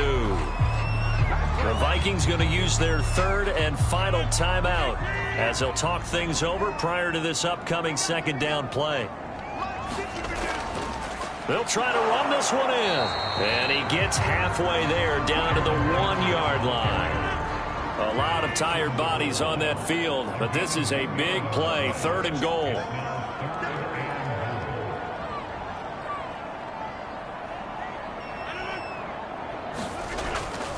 Here's Jones. And that one going nowhere from the start as he's met in the backfield and goes backwards. Not at all what they envisioned on third down, 3 yards in the wrong direction. One word comes to mind to me after that last play, and that's alert. That defense took a chance guessing the snap count, and they were so right. Got great push up front, and that forces fourth and goal.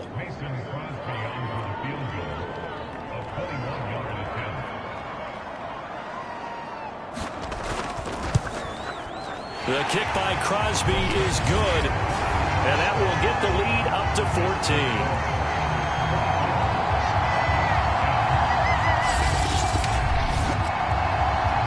A good drive gets them inside the 5, but they could not punch it in. And credit the defense, too. Make sure that happens because that was the old bend but don't break approach. Made sure they contained them when they absolutely had to and forced the field goal attempt that went through. Here are the Vikings now to start their next drive. They can't do much at this point, partner. This one is going to go down in the loss column. You don't make up for what has happened during the game. In this sequence here, maybe you hand it off and let someone run the ball if you so choose. But otherwise, just kneel down, call it a day, and try and prepare going forward. And second and 10, he'll look to throw again. Now a desperation throw deep downfield. And that will be incomplete as time has run out on this football game. So it's all over. A Green Bay victory. And it was their defense that really made the statement after the break. They pitched the second half shutout. Yeah, think about the team that just got vanquished. They did score in the second quarter. Do you think they thought at all that would be their last points of the game? No, but what a second half. The adjustment, whatever they did in the locker room.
today.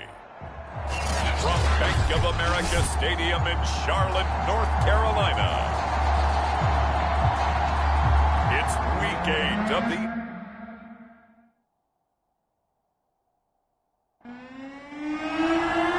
Lurching closer toward the midway point of this NFL season, and we're underway on EA Sports. And we will not get a run back here to start. It's a touchback, and it will come out to the 25. So here are the Panthers now for their opening drive. And they'll be led by their 5'11 quarterback, and a mobile one at that. From Temple, it's P.J. Walker. And you and I both know that any win is a good win, and that's what they did last week. But there's also plenty for him to work on in his game, wasn't there? Yeah. 2 touchdowns, an interception. Yeah, you know, he wants to increase that a little bit in terms of ratio. But first and foremost, they did win the game. Yeah, this will be a gain of 5 as he gets it to the 30.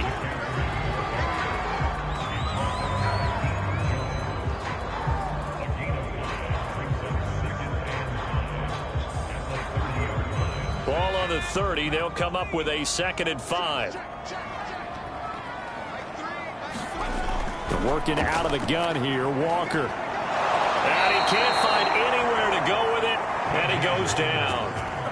Grady Jarrett able to record his 5th sack of the season. But just 2 plays in, and Charles already their first sack defensively. Yeah, how about that? That didn't take long, did it? And now they look at 3rd down, and that's another time to try and go and get the quarterback too.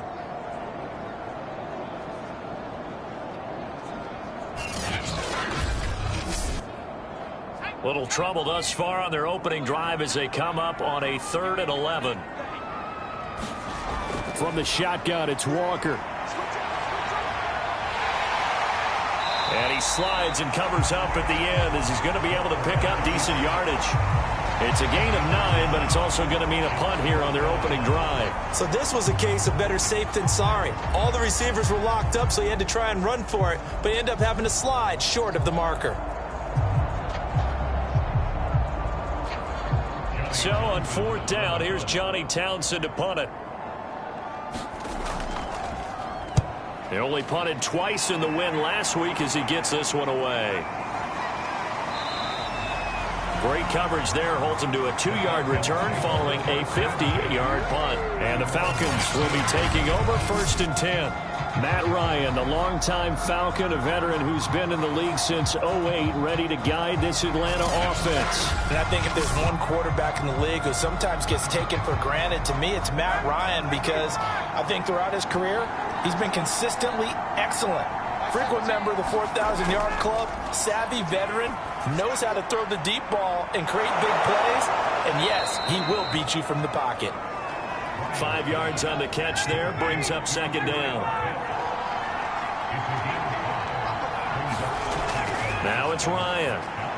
Catch made by Slayton. I think that's a big pickup for a 1st down, because when you run a drag route against zone, you're sometimes asking for trouble because you might run into a defender. Yeah, well, there they ran into a 1st down. Executed it to perfect. The Panther rush too strong. They get there and take him down. Yetur Gross-Matos. What a play by him. That's going to go as a loss of 13. If you want a lesson on how to defeat an offensive tackle, that was pretty textbook. Is that a clip and save? That's what's going to go around the league, and people are going to watch that and say, my goodness, that's how you do it. And I feel awful for the offensive tackle, because we always talk about the athleticism of that guy who just beat him. Well, you have to be athletic to try and block that guy. Just in this case, the defense won. Throwing on 2nd and long. Ryan, he's got his pass-catching tight end. That's Pitts. That catch good for 5. It's 3rd down. From the shotgun, Ryan. And the throw there going to be incomplete. The Falcons send out their punter. Christian McCaffrey deep for Carolina.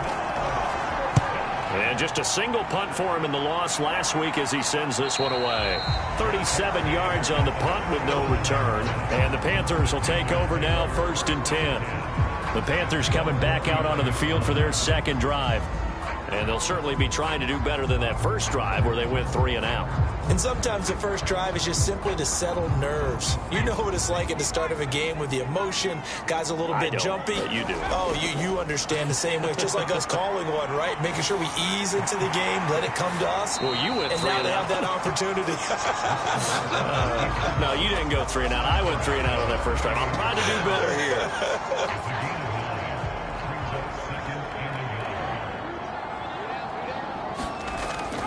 On second down, McCaffrey.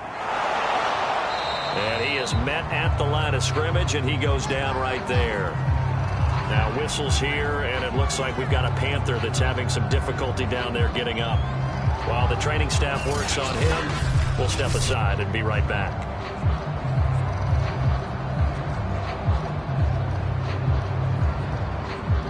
Five men in the secondary now for the Falcons on third down. To throw is Walker. That's caught. It's Shi Smith. And he is going to have a Panthers first down as they're able to convert by plenty there on 3rd and 1. And I think there defensively, they were so intent on stopping the run that they kind of got caught out of position. This is just a simple pitch and catch for a first down.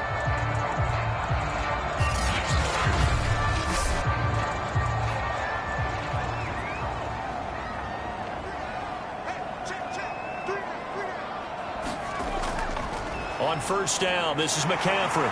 And he's corralled, but not before getting it inside the 35. Well, there's plenty of real estate for him to maneuver on that run, and let's face it, it shouldn't be a surprise. He's one of the better backs in the league. Had to come into this game with the idea, slow him down, otherwise it's going to be a long afternoon. So they'll come up 1st and 10 now from the 33.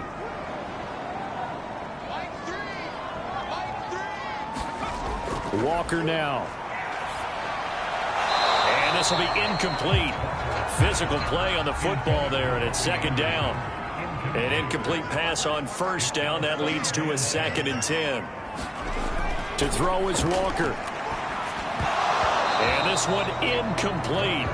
Too much contact to hold on to that one, and it's 3rd down.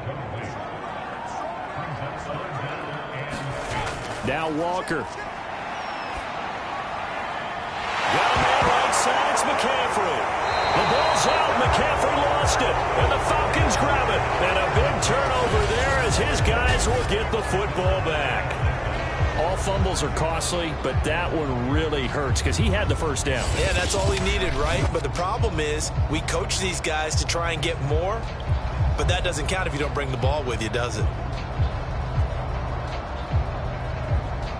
Ryan and the Falcons now come up 1st and 10 at their own 15.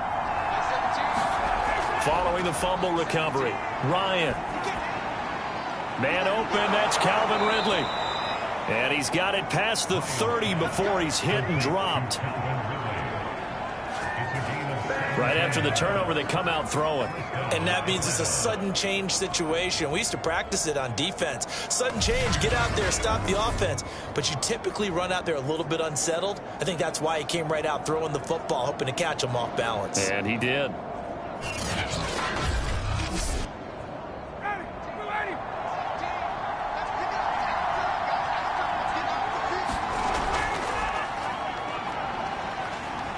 Found a little room there as he's up to about the 37.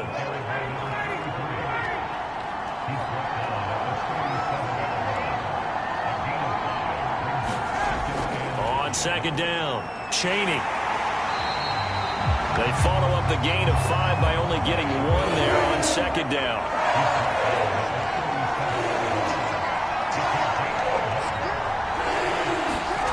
Ryan. And that's going to be incomplete.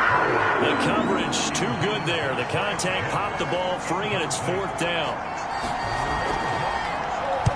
On 4th down, the punt team is on as this is sent away. Fielded at the 20. It's a 40-yard punt, 6 yards on the return. And out will come the offense as they take over. Here's the Carolina offense as they get ready to take over here. And they got across the 50 last time but fumbled and turned it over, so they'll be looking to have a short-term memory here, Mr. Davis. Not only a short-term memory, but a whole lot better ball security. Because if they take care of the ball, continue to move it, their chances of scoring some points, they've got to feel pretty good about. They thought they had things moving in the right direction last time. Fumbles, they don't just affect you on offense, they affect your overall team because now your defense has to make that stand up. Well, these two teams, they met up way back in the season opener, and it was the visiting Panthers who came away with the victory in that one. So now they look to take the season series here at home in Charlotte. And we have to give credit to them for buying time and extending the play. But you know, there's some really upset defenders on that one. They thought that they had him. Instead, he was coated in Teflon and got away.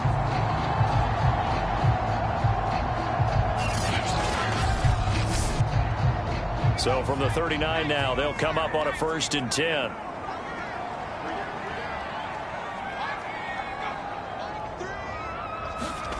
Now Walker.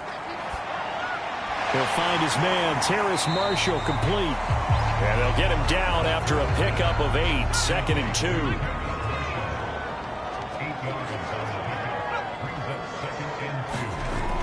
Shotgun handoff now to McCaffrey. And he is met in his tracks behind the line of scrimmage. 2 yards the loss, and now they go from 2nd and 2 to a tough 3rd and 4. Defensively, he has been a presence in their backfield in the first half. Had a sack earlier, and now he comes up with a big tackle for a loss.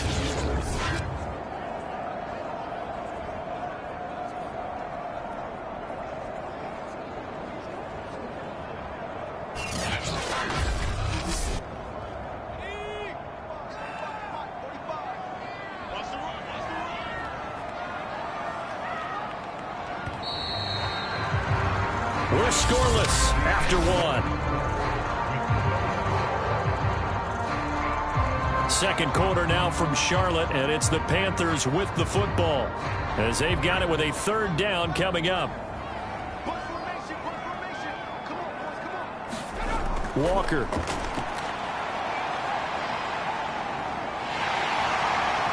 And he will slide to a stop. He does have the 1st down. We just saw a nice example of why teams often bring in baseball guys to teach quarterbacks how to slide in key situations.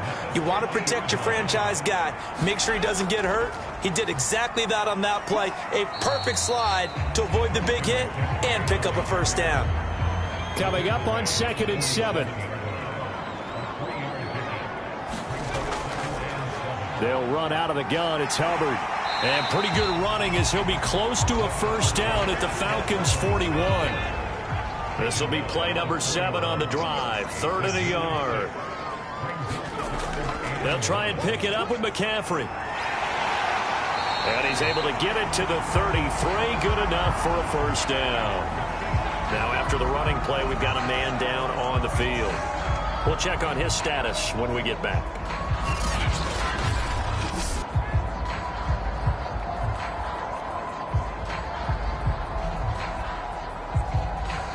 This offense finding its legs now. Here's another 1st and 10. This is McCaffrey. And inside the 20 before he's brought down. 42 yards rushing for him now to this point. Partner, in our years together, we've never really run into a player that's admitted a doubt or a lack of confidence, right? But right now, I'm just wondering about that interior line because on defense, they're starting to get manhandled at the point of attack. Do they have it in them to figure a way to reverse the tide? Because right now, they're running the ball at will. A first red zone opportunity for the Panthers thus far. 1st and 10 at the 19. This is McCaffrey on the give. And just a couple yards there down to the 17. 2nd down.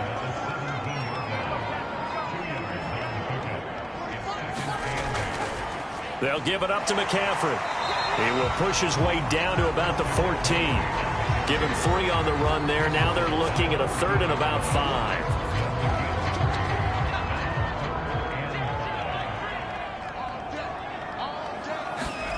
Here's Walker. And he's got his man in stride, complete. And the Panthers are going to have 1st and goal as they try to finish off this drive with 6 points. Did you see that route the way that I did? I thought he was trying to get deep. Yeah, that wasn't the first option. No, not it came off of that guy, the deep guy, and came underneath on the drag. Completed it very well.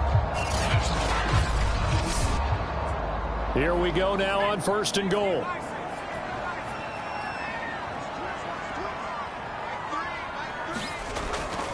They'll try to run with McCaffrey. And they'll get this from the 8 to the 5. Pickup of 3. And the ball smack dab on the 5-yard line. Here's 2nd and goal. Back to throw. Walker. He'll wind up getting 4 there on his own, but it will leave him now with a 3rd down situation.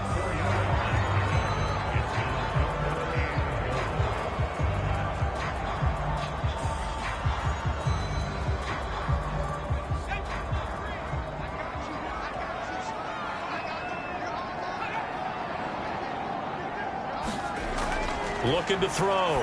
Walker. And he's got it. Touchdown, Panthers.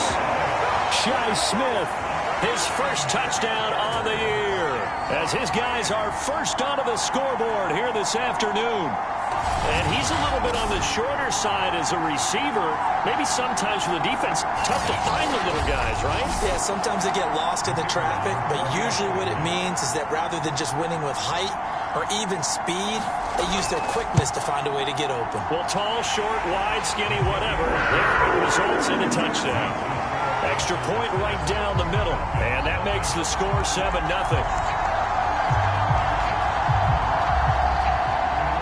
The kickoff unit is out on the field, and they will send this one away. Takes it at the 7.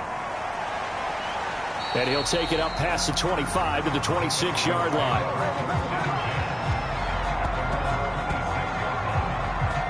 Atlanta regains possession of the football. They'll be looking to match that touchdown from a moment ago. 7-0 is the score as they begin with a 1st down.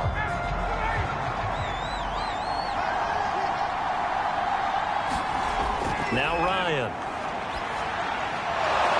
And he's going to hook up with his big tight end. Complete. So here's a 1st and 10 at the 38. Ryan. And seeing no options, he just tosses this one away, incomplete. Now that'll bring up 2nd down. To throw again on 2nd down. Ryan, they'll try and set up the screen. It's complete. 5 yards. Now it's 3rd and 5.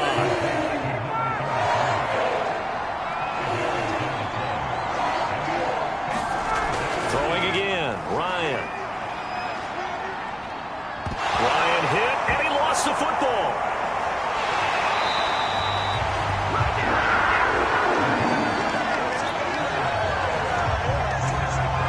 They'll call it luck or skill, whatever the case is. They're feeling good about just keeping the football there. Yeah, the biggest thing that they're calling it now, our ball. I mean, they don't care if it was luck or skill.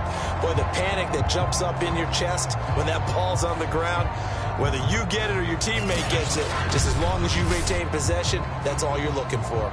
The Falcons send out their punter as he's on to kick it away.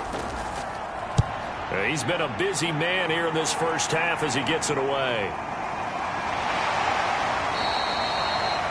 42 yards on the punt, just 2 on the return. And the offense will take over with a new set of downs.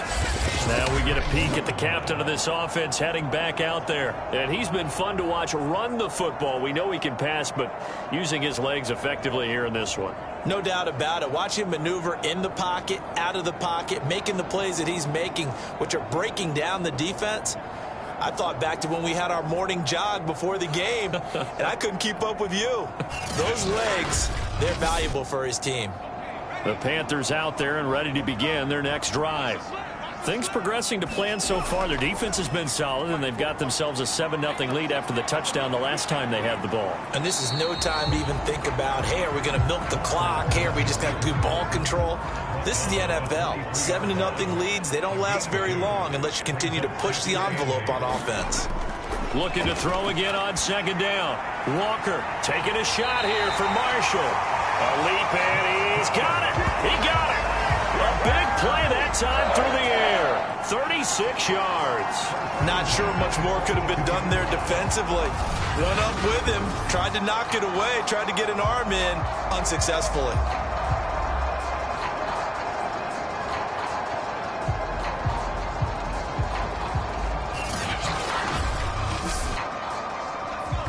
Minutes on the clock, second quarter, 7-0 ball game.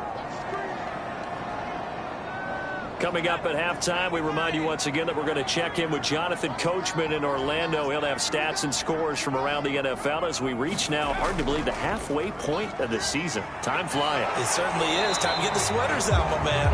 And he's going to be taken down here with a penalty flag on the field.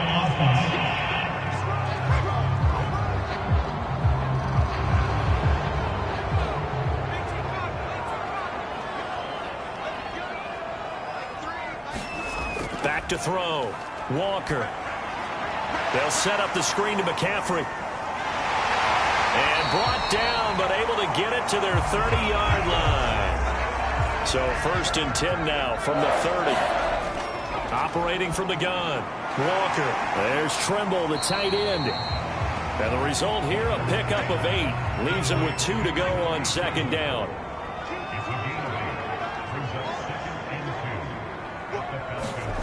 From the 22, Walker. That caught by Trimble. Now the Panthers going to use the first of their timeouts as the stoppage will come with a little under a minute to go in this first half. So from inside the 20, here's 1st and 10 at the 18. From the red zone now, they'll look to throw. Incomplete. Got out of the pocket. Didn't look like he had anybody open, Charles, so just gets rid of it. And a good play by him. If no one's open and you don't have a running lane that you want to take, make the right choice. Get rid of it. Live to fight another down. Walker's throw pulled in by Marshall. The Panthers going to use the second of their timeouts as the clock's going to stop with 47 seconds to go in half number 1. This will be play number 7 on the drive. 3rd and a yard. Again, he'll drop to throw. And he'll dump this off to his running back, McCaffrey. And he picks up the first as he's able to take it down to the 7-yard line. But they certainly made a point of getting him involved in the passing game here in the first half. They must have seen something in the scouting that said, hey, we can capitalize on him getting the ball, possibly in the open field. And I think in the second half, that may loosen up the defense a little bit to get the running game going back inside.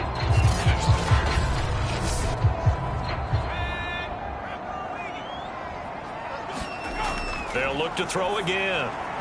Throwing over the middle, but it's incomplete. They'll try again here from the 7 on 2nd and goal. Looking to throw. Walker. And that's incomplete. 2 incompletions haven't moved him any closer. And likely throwing again, you'd have to think on 3rd and goal here.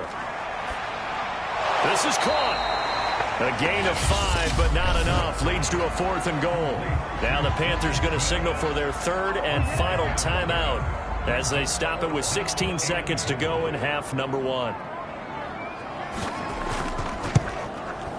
And his kick is good. And the lead moves to 10-zip.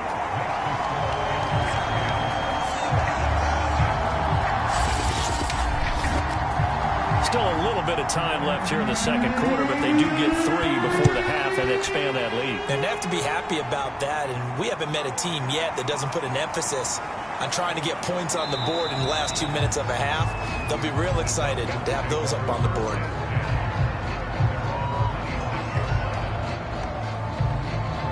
About set to begin their next drive, the Falcons offense at the line.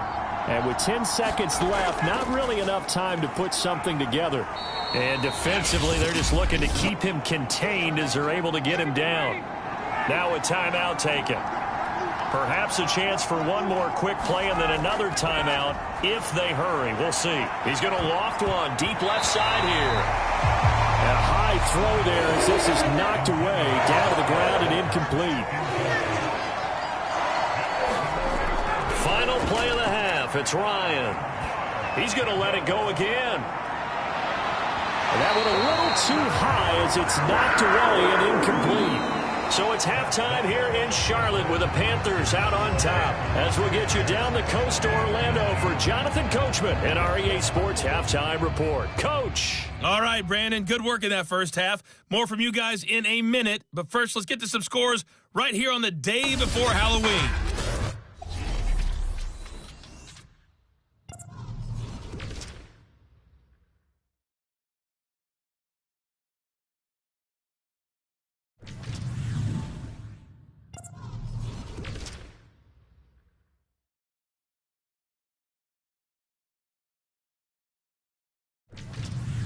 Lastly, let's check on one final game for you.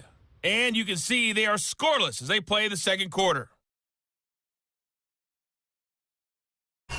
Meanwhile, in our game, it's been a defensive struggle. Which offense can break through in the second half? To find out, let's hand it over to our broadcast team of Brandon Godden and Charles Davis.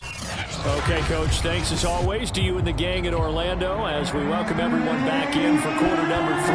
The Panthers out in front, and they will get the football first. Second half action underway. And makes it across the 20 as his guys will set up shop at the 23-yard line. The Falcons ready to go back to work to start the third quarter. And they're still very much in this game, although they do trail. What's the game plan, Charles, for the second half? It might be a little counterintuitive because most people will think losing equals passing the ball more, but I'd establish the running game. They kind of went away from it in the first half. I think if they get back in balance, it'll help them when they put the ball back in the air. And he will find Ridley. That's complete. A gain of 6 there on first. To throw again on second down. Ryan. And seeing nowhere to throw, he chucks this one away from harm. Incomplete. Now it's third down. Now Ryan. Oh, that's into a sea of bodies, and it's intercepted. It's Shaq Thompson here to pick. And the return will stop right around the 25. First possession of the third quarter, an interception, so maybe a second-half tone setter. Indeed, and not the tone they wanted to set. That's the equivalent of running out the wrong door and running into your pool instead of running out onto the field. A real dud for that one. Has that happened to you before? No, but I've heard stories about teams actually doing that back in the good old days. A handoff, McCaffrey running right. And not much of a hole there as he gets it down to about the 24-yard line. Michael Walker there to bring him down. And, CD, you look at this defense, what kind of pressure are they under trying to stop a team that has won 5 games in a row? Well, to me, it makes their job harder because you know you're going up against an offense that's playing at an elite. And he loses the football a second time.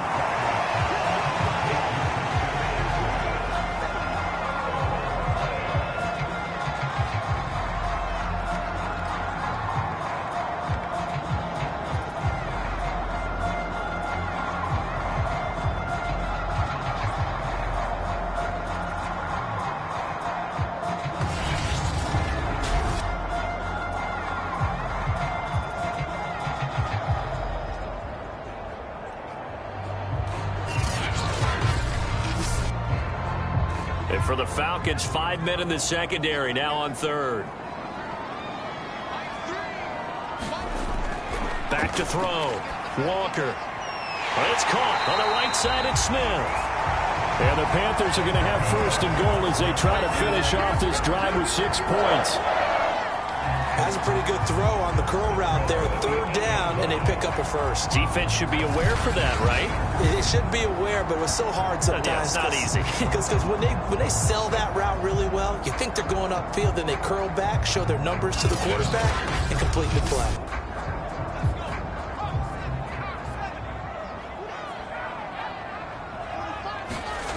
Looking to throw. Walker. Flushed out right. And he coughed it up. And the Falcons grab it. And a big turnover there as his guys will get the football back. So potentially a turning point here in the third quarter as that swings the door back open just a bit. Yeah, they're still down 2 scores, but I do think we're at that point in the game where you're going to reach for the football whenever possible. You're going to hear the coaches scream from the sidelines, tackle him, second guy in, tackle the ball. So out come the Falcons now. And following the interception, we'll see what they can put together on this drive. I can hear my old college coach right now. He always used to tell us before every game, the team making the fewest mistakes will win. What they're hoping is that last mistake is their only one of the game. Coaches, that's all they talk about, turnovers, right? Minimizing those and maximizing opportunities. Now Ryan on first down. And that's going to be incomplete. Too tough to hold on to that one. It's second down. So now 2nd and 10 after the incompletion on first down. Ryan. And he gets this one to Ridley complete. And they're able to get this one across the 35. Nothing in that first half, nothing on the last drive, but they're moving now with a 1st and 10. And Ryan's throw into the hands of Pitts here. 5 yards on the catch there, brings up second down.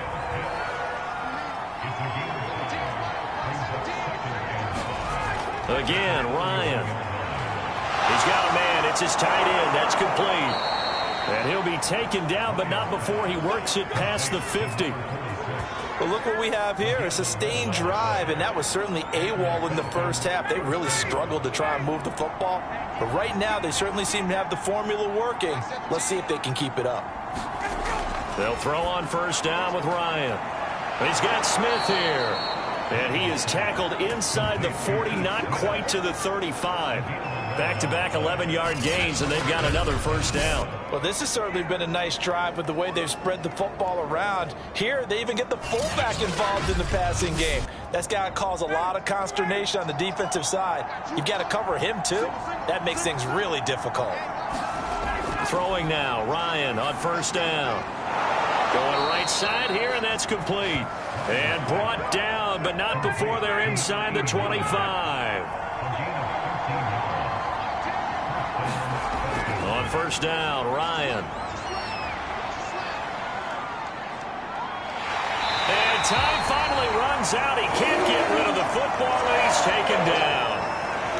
Now whistles here, and it looks like we've got a Panther that's having some difficulty down there getting up. Well, he gets attended to. We'll step aside.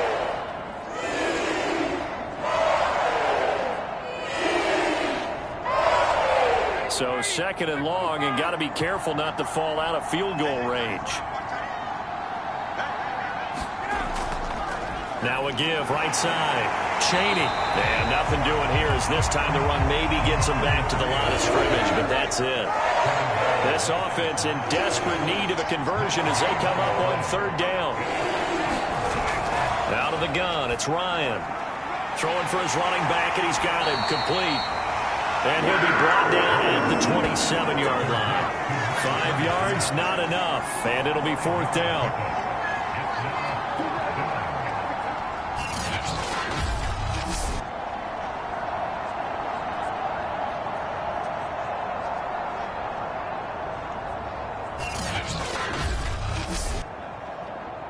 So out now comes the field goal unit for the Falcons.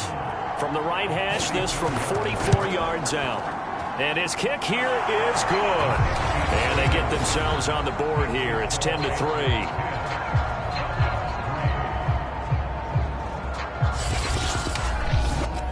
So 3 points, maybe not a grand prize at this stage, but it does get them back within 1 score. It certainly does, because now they stay within shouting distance. So that means everyone on your sideline stays engaged in this game. They know they still have a shot. And Hall not going to bring this one out. So here are the Panthers set to take over.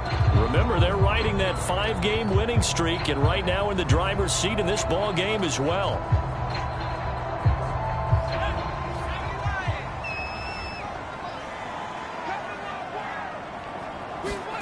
On 1st and 10, Walker. Over the middle to Smith. And he gets this one just shy of the 40, down at the 39.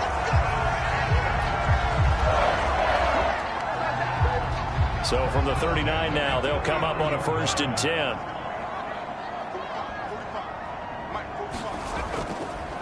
Now a run with McCaffrey. This will be stopped about 2 yards shy of the marker. 8-yard gain, 2nd and 2.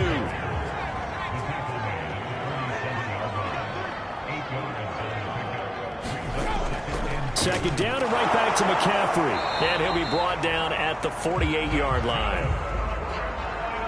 From Falcon territory now, here's 1st and 10 at the 48-yard line. Out of the gun, here's the give to Hubbard. Just a yard on the pickup there, and it'll bring up a 2nd and 9. Final minute now of the 3rd quarter.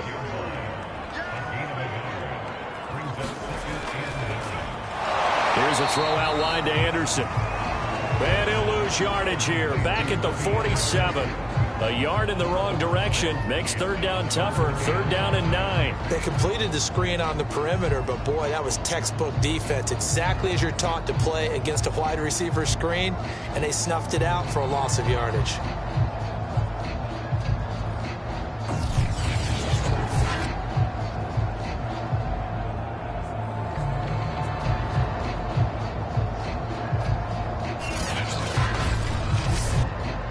They'll need to get this to the 38. That's where the 1st down marker is here on 3rd. Back to throw. Walker being chased out left. And that's going to be good for another 1st down as the tackle's made at the Falcons' 30.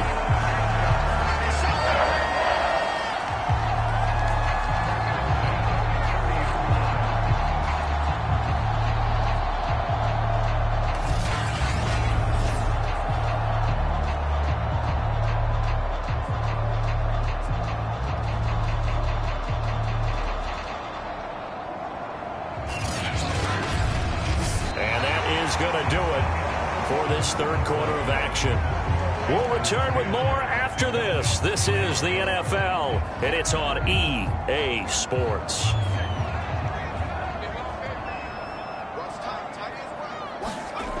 Walker now to throw on 1st down. A short throw hauled in by Trimble.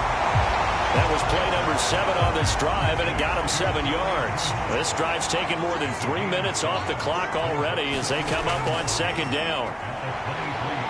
They'll roll him out right.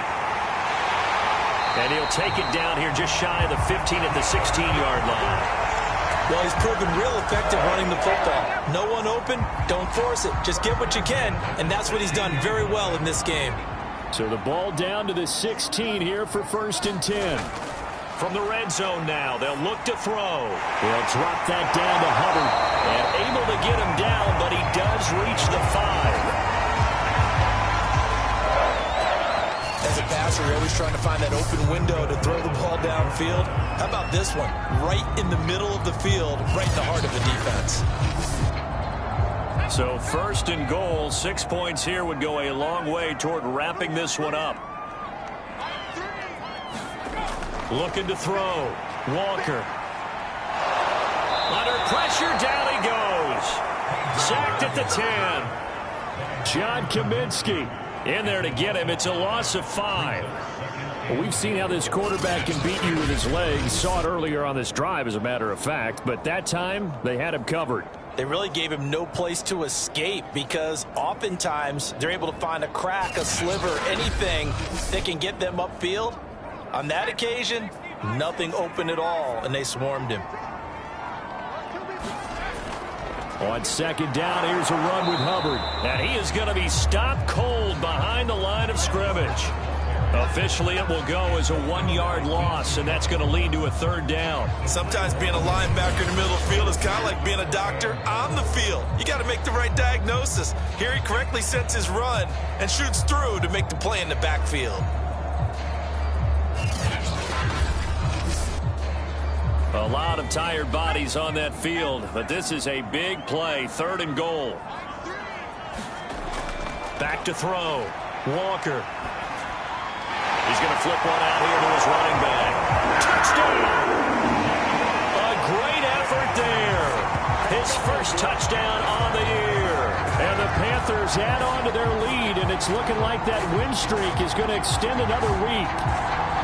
Well, that's certainly going to bump up the old win probability index because now it's a two-score game here in the fourth quarter. Yeah, you're taking me into that deep water now. Win probability index. This game's definitely not over. We're not looking at a 0.5% or something. It's just 2 scores. But the way that this team has played, to me, what I've seen, they absolutely deserve to win this game. They've been the better team by far throughout. Extra point attempt here still to come. It's up and good, and that makes it 17-3. So that drive, 12 plays in length, and Carolina scores to cap it off. Out is the kickoff unit as they run up and send this one away. And it'll come out to the 25 as he will not attempt to return. Atlanta prepped and ready for its next possession. And tough to win games if you're going field goal, field goal, field goal here. They got field goal last time. Now they'll be looking for a touchdown. They're looking for the big chunk now because, as you noted, the field goal way of doing it makes it that much harder and puts more pressure on every possession for you now. Go ahead and get 6 and feel a lot more comfortable about the position they're in. Bigger chunks. We'll see if they can get the score. Throwing again on second down. Ryan. This one is Slayton over the middle. And he slips up past the 45 before being tackled. And he went in route there from the slot for the completion. Love how he runs his routes because it's all setting up your defender. Give him a little something one way, take it the other way. Head and shoulder fake. Sometimes you make one step to the outside, then break it inside. Really well-run route. A good rally to the football keeps him to only a yard, and it's second down. Ryan will throw again. Looking left side, it's complete. He's got it. And they're going to have another first down as the tackle's made at the Panthers' 35.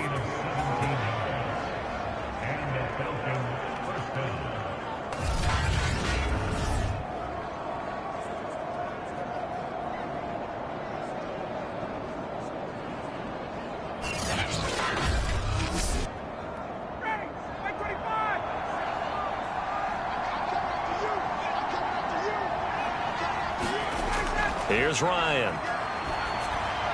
That's complete to Slayton. And that's good for a pickup of 10 yards. And that'll make it second and a foot or so. Here's Ryan to throw. And they'll work it inside the 15-yard line before it's all said and done. Finally, a first red zone opportunity for these guys. It's 1st and 10 at the 14. And a quick throw here, that's complete. Give him 9 there on the first down completion. From the 4, this is second down and 1. And to give this time to the tailback. And he'll be brought down here at the 3-yard line. 1st and goal, and they got to be thinking a chance to get right back into this football game. Here's Ryan. And this is caught for a Falcon touchdown. A great play there. His second touchdown on the season. And the Falcons have made it a one-score game again here in the 4th. Extra point by Sly is up and good. And now things get a bit more interesting here in this 4th quarter.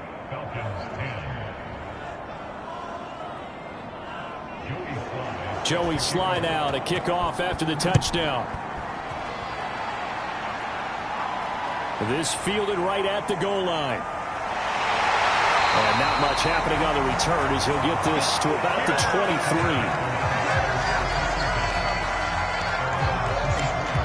The possession of the football goes over to Carolina.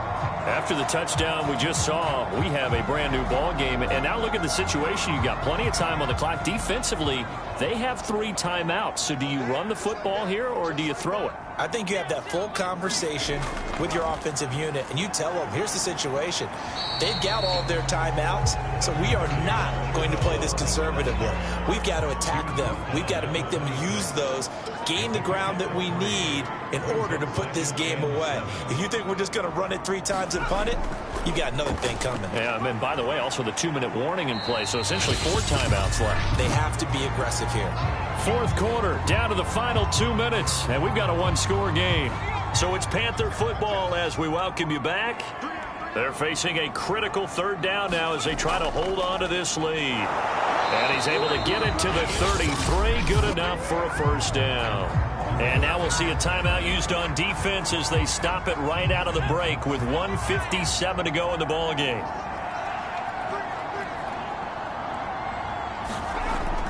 And they'll run on 1st down with Hubbard. And he'll work this forward for about 3 at 2nd down.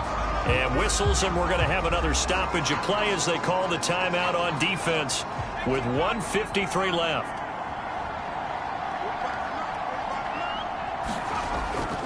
On 2nd down now, it's Hubbard. And now we're going to get a timeout defensively. So another stop, 1:50 left in the football game.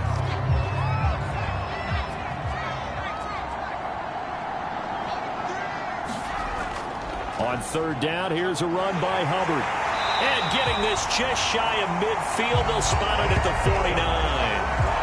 Hasn't been his best afternoon on the ground, far from it, but a critical 3rd down conversion. This afternoon just got better. All right, you're exactly right. It hasn't been his best in terms of yardage, but that run there, that's the one your teammates look to you and go, okay, that's what we want from you. That's what we need. Now they have a chance to keep moving forward and a chance to win the game.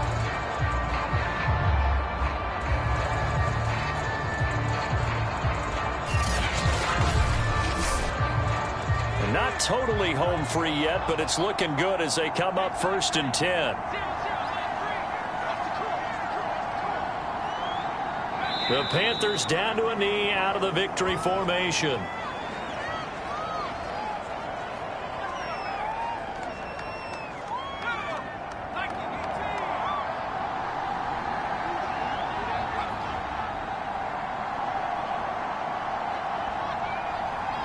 Down to a knee one more time, and that should just about do it. Listen, anytime you take a knee to end a game, that means you've won it. So it doesn't matter whether it's home or on the road, but there's something a little extra special about doing it in front of your home crowd, isn't there? And the home crowd applauding. They're happy with what they've seen. Chalk this one up in the left-hand column for a win. Yeah, that's right. Head to the locker room, throw the wristbands in the crowd for the kids, your gloves, your towels. Get to share it with the home team. So this one is over. A victory for Carolina. And it wasn't really always pretty. They had their bumps and bruises. Really, both sides did. But they did what they needed to do at home to get the win. Yeah, they really had to grind this one out, didn't they? Because nothing came easy. Every snap was a major league brawl. They had to win at the line of scrimmage, win downfield. They got all those things accomplished. But to win a close one like this, you know, every team wants to be physical. We've heard that a million times, right? But those who are mentally tough, those are the teams that you have to deal with in the playoffs. This was that type of a game. So for Carolina, they moved to 7-1 on the year with the victory. And they'll get another home date next week as the Browns will come to town. Meanwhile, for Atlanta, the struggles intensify as they drop to 2-6 now on the year. And they will be back home next week for a date with Washington. So for Charles Davis and our entire crew, I'm Brandon Gaudin. Next game, guess what? Charles and I will be here again. It's the NFL on EA Sports.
Today, from Soldier Field in Chicago,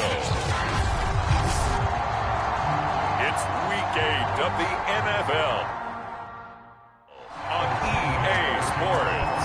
Lurching closer toward the midway point of this NFL season, and we're underway on EA Sports.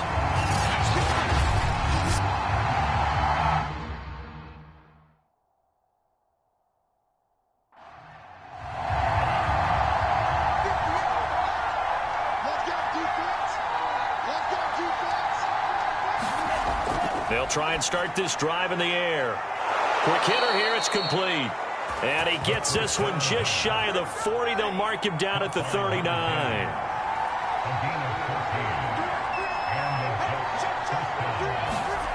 Back to throw now on first down. He's got it complete to Stephon Diggs. And they'll get him down after a pickup of 8, 2nd and 2.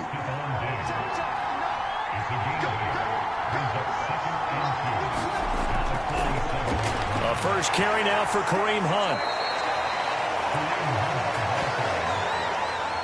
Not a whole lot there. The defense was ready, it looked, for that run-pass option. You get the sense that next time he has that opportunity, he may keep it himself and get to the perimeter. Probably owes his back a little bit of an apology on that one, huh? And he goes down, but not before getting this inside the 25. Oh, that was a nice job there. Quarterback and receiver reading the pressure that was brought. They both knew it was going to open up the middle of the field. Nice little shake and bake at the line of scrimmage, got right into his route. And the quarterback hit him in stride, and he was able to run free after the catch.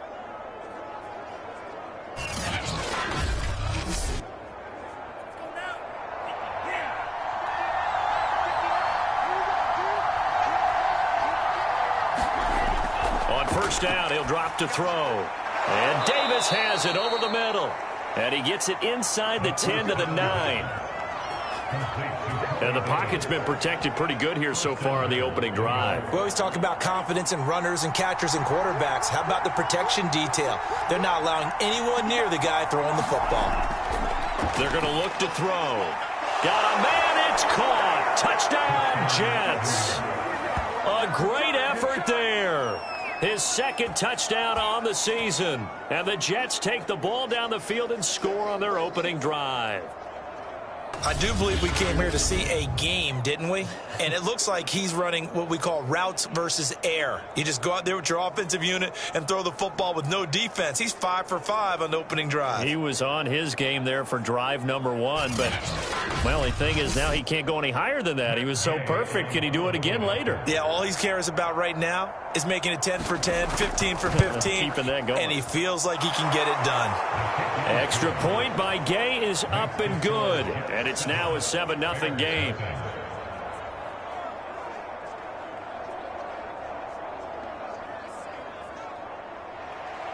Set now to kick this one away, and off it goes. And he'll decide to not bring this one out as their drive will begin at the 25. So here are the Bears now for their opening drive. They'll be led out by a first-round pick back in 2021 from Ohio State. It's Justin Fields. Coming out of Ohio State, one of the top prospects in the NFL draft, and it was so big that they moved up in the draft to get him, to make sure that they had him. And, boys, he got the full package. Loves the game, big-time arm, 4.4 speed, so good that another quarterback prospect said to him, "What's it feel like to run 4.4? Everybody wants to be that fast." The numbers on the ground for Montgomery in last week's affair. 21 carries, 82 yards, and a touchdown. And I'm eager to see how they deploy him in this game. Last week, a heavy workload. Do they decide to bring that down a little bit and try and keep him fresh? Or do they say, guess what? He's locked in. Keep handing him the football. And he'll slip his way up across the 30 to the 32. It'll be a pickup of a couple, and it leaves him with a 3rd and 3. Fields now to throw. Firing quickly here, and that's complete. And he will have the Bears first down, and he was able to get it by plenty. A gain of 8 on 3rd and 3. I know at the end of games, coaches always tell us that no one play won or lost a game. But this seems pretty important early, doesn't it? Their ability to pick up that first down on third down, I thought that was key. Well, you're already in the hole after the touchdown on the other side. How will you respond? We talk about that a lot, and they responded pretty well there. You go 3 and out, I think you give up a lot of momentum. You get down 2 scores, could be an entirely different game. So they've got a nice drive going now. They're in good shape. What's interesting to me is they're also in that spot of the field where you would take a shot. Do you change that up just because you're down a touchdown? He'll get 10 there all on his own, but it'll be second down. Counting down toward the midway point in quarter 1. Now some movement before the snap. And we'll hear from our referee for the first time this afternoon.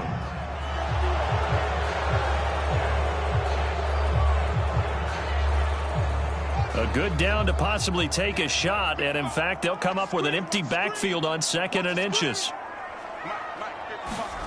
Now it's Fields. Over the middle, he gets it to Berrios.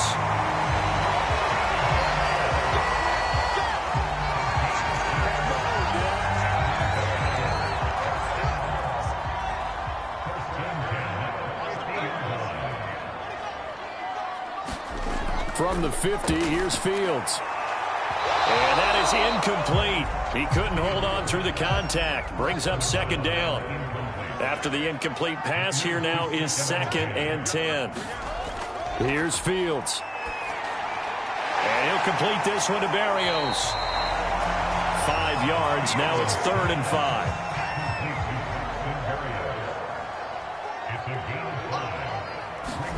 Back to throw. Fields. And that is incomplete.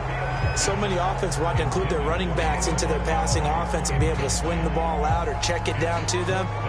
But sometimes those guys are just not as comfortable catching the ball as they are running it. On 4th down, here's Jamie Gillen on to punt.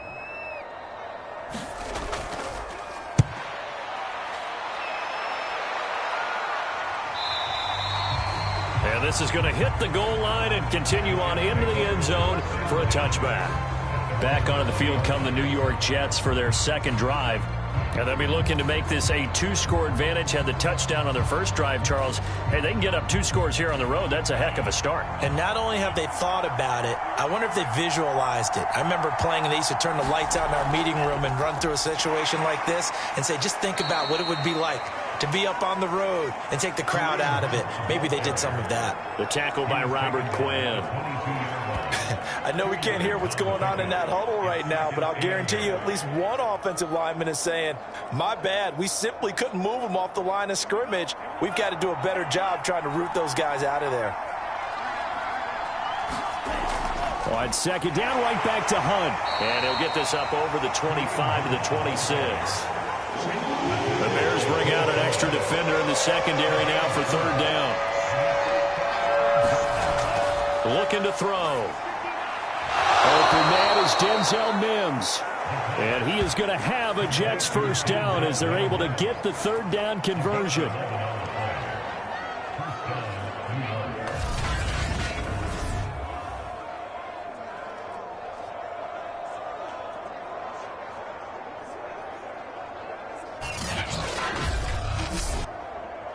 Line of scrimmage, the 37 on 1st and 10. Here's a play fake as they set up to throw. And he'll go down. The Bears get there for the sack. Khalil Mack in there to get him, and that is sack number 6 now for him on the year. A few issues here on the offensive line. Apparently, he got sacked 5 times last week. They got to him here in the first quarter. And I would think that running the ball would be paramount here because it's a different team they're facing, but they watch the film as well. So they'll take many of those same principles and try and apply them in this game to see if they fixed what was wrong with them in the last game. And the job becomes twice as difficult now. After the sack, it's 2nd and 20. Back to throw here. And a quick throw here, that's complete. And he's going to be down at the 35, gain of 7.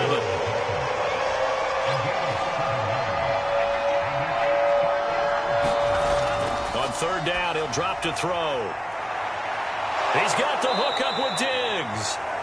And he's going to get this down to the 35-yard line. It's a big play that time by the Jets. Boy, they've definitely come out of the gate smoking here in the first quarter. Whatever they've tried to run has worked. And there's another example right there. Game plan is one thing, but how about his accuracy? It's been exceptional.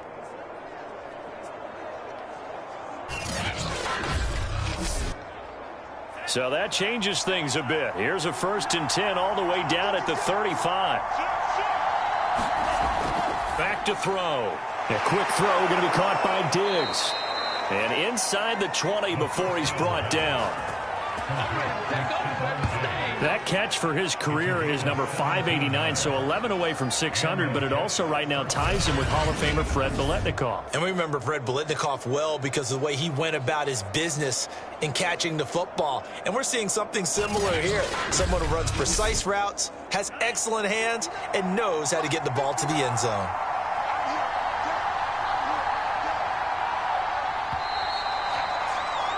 After one, 7-0 on EA Sports.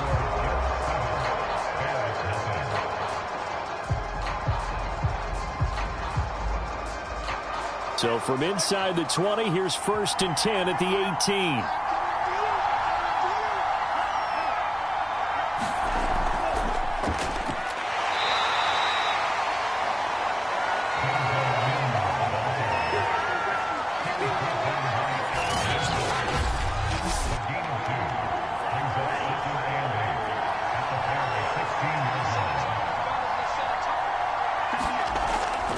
They'll give to Hunt here on the option. And they get to him quickly here as he stopped right around the 13. Give him 3 on the run there. Now they're looking at a 3rd and about 5. They'll set up a throw. Quick hitter here. It's complete. And the Jets are going to have 1st and goal as they try to finish off this drive with 6 points. You want to put together a long drive? You've got to be able to convert on 3rd down, and they've done exactly that on this one. Sure enough, came up with another conversion right there.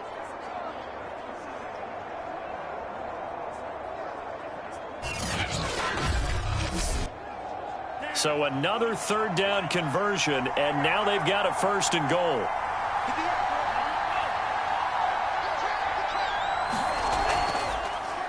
Now they'll run the option to the short side left. No, bottled up. Fumble. It's out. It's loose. And this is picked up by the Bears. And a big turnover there as his guys will get the football back. We'll give some credit to the defense. They forced the big play, knocked the ball free from him, but it's a cardinal sin by the quarterback. Know where you are on the field, and he just gave up at a minimum 3 points. Instead of getting down, takes the contact. The turnover ensues. And now before the ball changes hands, they're going to take a look at this just to make sure that they have it right. Now the question, was the knee in fact down before this ball comes loose? And is the video convincing enough to overturn it? A lot of factors here. Remember, you also need clear possession of football afterwards. This is a tough one to overturn.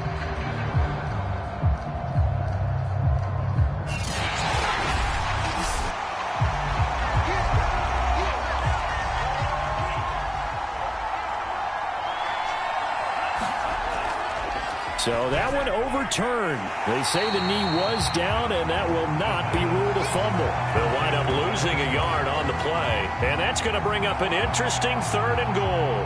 In today's NFL, we're accustomed to the tight end getting downfield and creating plays and wreaking a little havoc in the secondary. Not on this one, though. They diagnosed that one really well. Tried the dump off, lost yardage. The Jets on 3rd down. A perfect 4 for 4 thus far. They're looking at a 3rd and goal here. Now back to throw. Looks to the sideline and has Mims who makes a catch. They're able to hold him to 3 there, and that leads to a 4th and goal. Great job here by this defense. They try to bring the receiver from one side of the field to the other, hoping he'll get lost in the wash. But a really nice job there to make a quick tackle and force 4th and goal. Gay's kick is good. And the lead moves to 10-zip.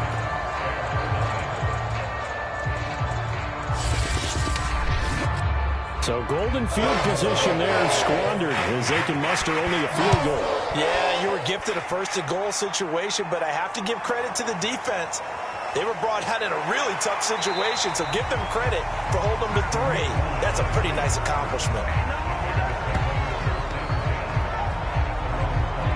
Chicago works their way back onto the field here for their second drive of the game.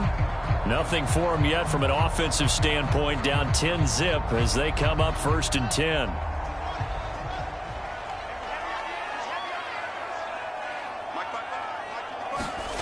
From the gun, here's Fields. And that one off the mark behind him, incomplete. 2nd and 10.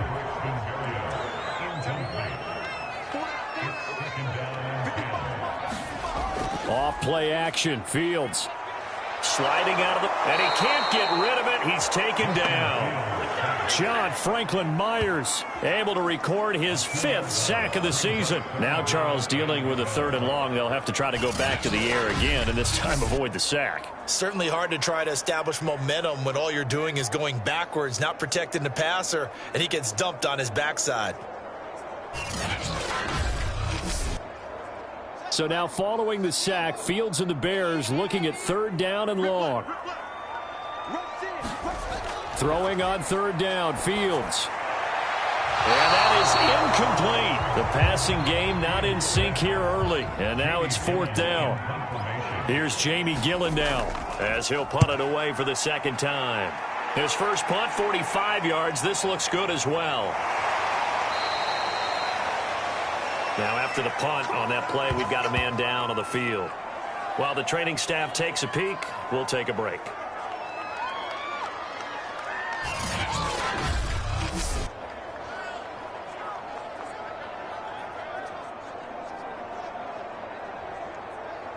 They've got good starting field position as they come up here 1st and 10 at their 38. To begin the drive, here's a handoff to Hunt. And it's a fumble. And this is picked up by the Bears. And they take possession 2 yards away from midfield at the 48-yard line. Obviously, you got to hold on to the football, but I've got to give credit to the defense there. Good job of knocking it free. Yeah, because a lot of the time we just blame the offensive players for not taking care of it. How about the effort of the defensive players knowing that guys are going to, and if they're good, anticipate the contact coming and try and cover up the football. And they still find ways to knock it free.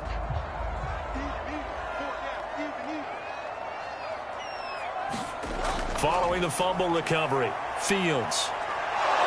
And the Jets pressure too much as down he goes. Quentin Williams, the defensive tackle, getting in there for a loss of 5.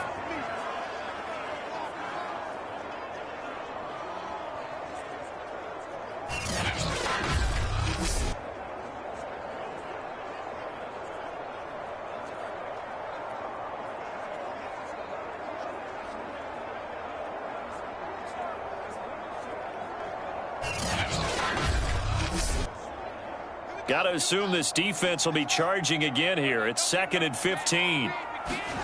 Another try after the first down sack. Fields.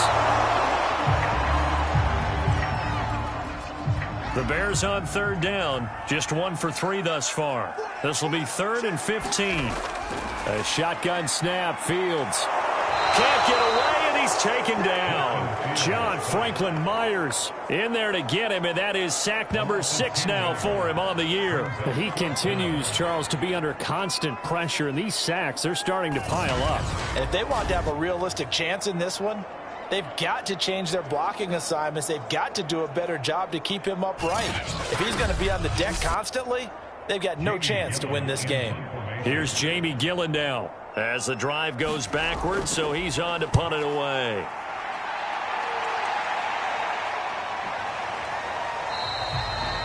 That'll be a 41-yard punt, just 1 yard on the return. And the Jets will take over 1st and 10. And now we move our focus to Stephon Diggs. And he is closing in on the 100-yard mark for the day. And it appears that he loved the fact that they're going to play this game earlier. You know, daytime, he's out there running around, feeling good about himself. Whatever his prep was coming in, he was able to get out there quick and fire away. Jets offense coming up now to start their next drive. They'll begin the drive with Hunt. And they'll blow that one up back at the 16-yard line. He'll lose a yard there, and it's 2nd and 11. I think there's one element that just keeps increasing on defense in the NFL, and that's speed. They want it in every position, and we just saw there some linebackers who can go sideline to sideline, run past that trash, go past people, and make tackles near the sidelines. And not only near the sideline, but also in the backfield there for the loss. After the loss to start out, here's 2nd and 11.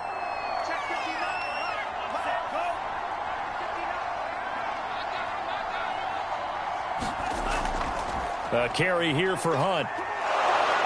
And he roams across the 20 to the 24-yard line. The Jets on 3rd down. They've been near perfect, 4 for 5 to this point. Here it's 3rd and 3. And that's complete to Cooks. And he is going to have a Jets first down as he'll be marked down a yard or two past the marker following a gain of 6.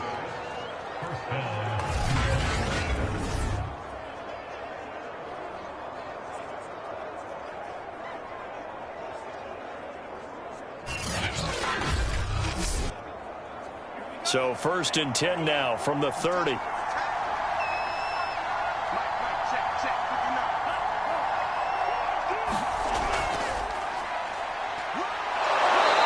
he'll be tackled at about the 35.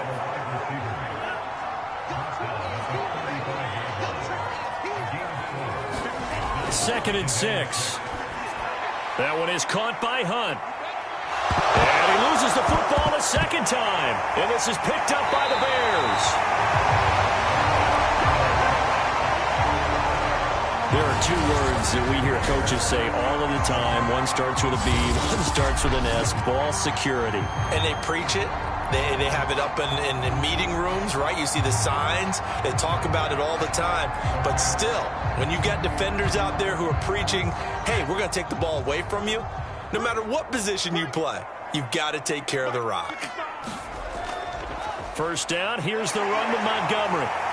And the result here, a pickup of 8. Leaves him with 2 to go on 2nd down. 8 yards on the pickup, and now they'll have some options on 2nd and short. Coming up at halftime, we remind you once again that we're going to check in with Jonathan Coachman in Orlando. He'll have stats and scores from around the NFL as we reach now, hard to believe, the halfway point of the season. Time flying. It certainly is. Time to get the sweaters out, my man. And brought down, but not before they're inside the 25. Now a first down throw, Fields.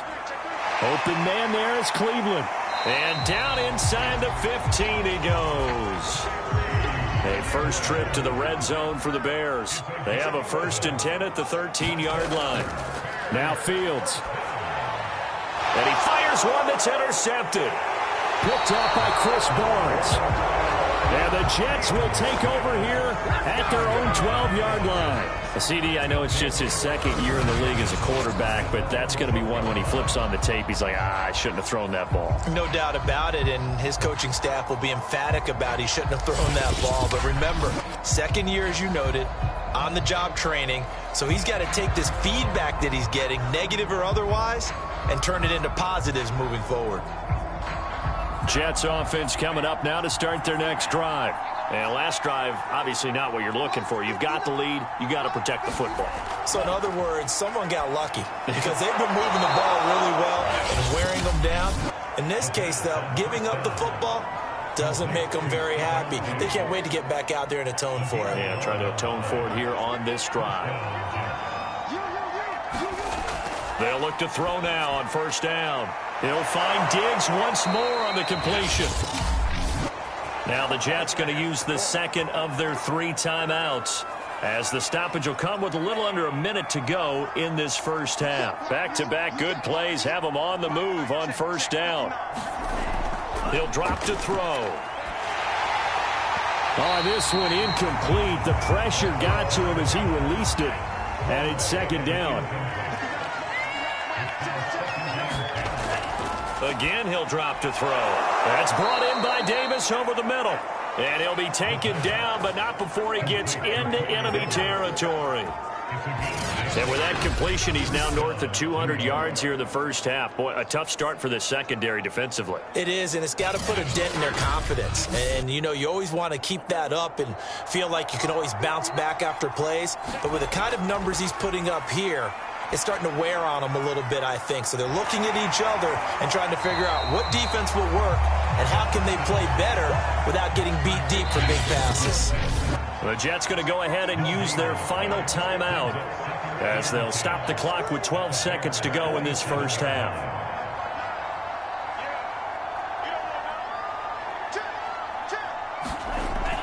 They'll run with Hunt on second down.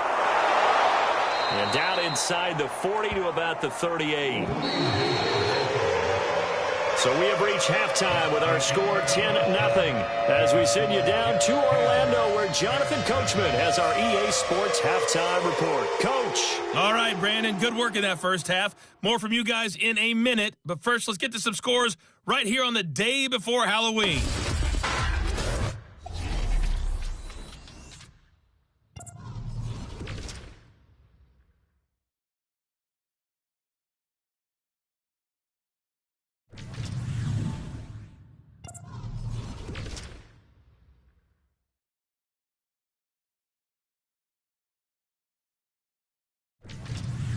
Lastly, let's check on one final game for you. And you can see they are scoreless as they play the second quarter. Meanwhile, in our game, it's been a defensive struggle. Which offense can break through in the second half? To find out, let's hand it over to our broadcast team of Brandon Godden and Charles Davis. All right, Coach, thank you, and we welcome everyone back for quarter number 3. And he'll be stopped right around where he would have been had he gone down to a knee, maybe a yard shy of there at the 24. Here comes Justin Fields and the rest of the Bears offense. And I guess the question, Charles, is what's the formula for keeping him better protected? Because as we see, the protection, it struggled. And normally what you get is renewed determination. When the big guy gets hit, that usually sparks people. Hey, we can't let this happen anymore. They take it personally. He's not supposed to be on the ground, but that hasn't been the case so far in this game. So maybe they've got to figure out how do we get rid of the ball faster to help out the offensive line so he doesn't get hit as much. And we'll see if they can keep him off the ground now going forward. On first down, Fields. Escaping the pressure right. And he's going to lose a yard or two. Taken down behind the line. Chris Barnes in to drop him behind the line for a loss of a yard. I'd say it's not panic time yet, but let's be honest about it. Empty possession here, not what you're looking for when you're down a couple of scores. Absolutely not. Trying to start the second half off on the right foot. Unfortunately, going to give the ball up.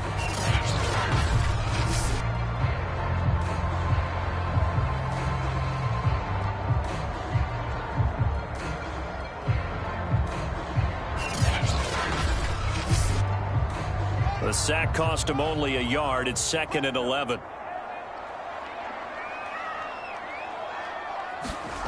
To throw is Fields. This one swung out to Montgomery. And he'll be brought down right around the 37.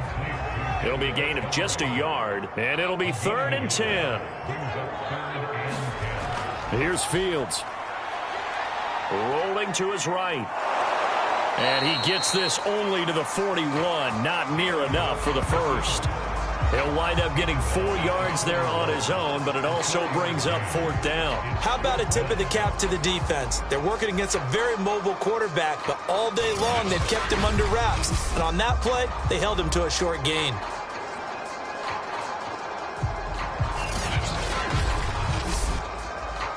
Here's Jamie Gillen now as he'll punt it away for the 4th time today.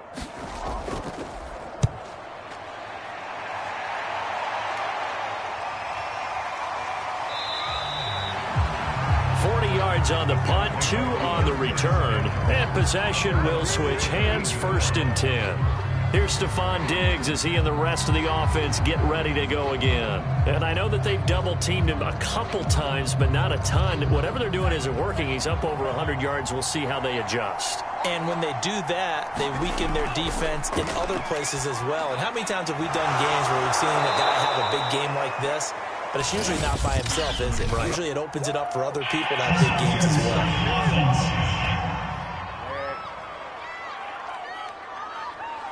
Well, so much for the first down. And they coulda, woulda, shoulda had a first down, but my English teacher's not going to be happy with this one. They didn't. Now a throw here to his running back. Give him a gain of 5 on the completion. And that'll make this a 2nd and 13. He'll look to throw. Out to the left there and complete to the tight end Goddard. And he gets this one just shy of the 35 to the 34.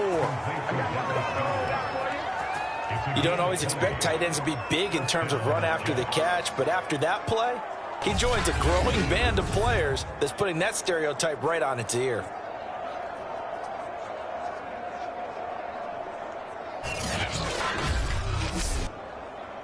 From the 34 now, here's 1st and 10. On first down, they'll run with Hunt. And he'll lose yardage. Brought down at the 32. Officially, it's a 1-yard loss. That's going to bring up 2nd and 11. So statistically, both of these offenses have a rough time getting a running game going. But boy, what a nice play there defensively. Tackling him behind the line, but you're right. You look at the numbers. Neither side looks on track in the ground game.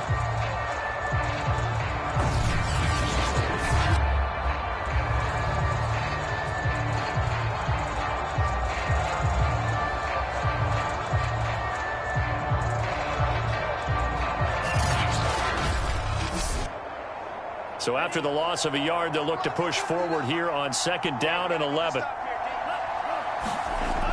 They'll look to throw here. Open man is Goddard, the tight end. And brought down, but not before reaching the 45-yard line. So after 2 first downs, they get another here. 1st and 10 at the 45. Now they'll run the option to the short side left. And he's going to have just a couple here with a marker on the field as well.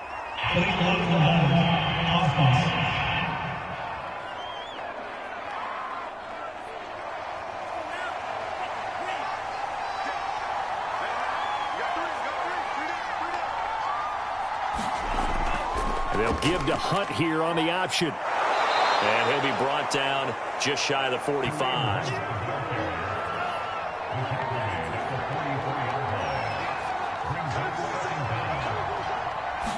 2nd and 11. They'll go screen here to Hunt. Give him 5 on the screen play, and that'll set up a 3rd down.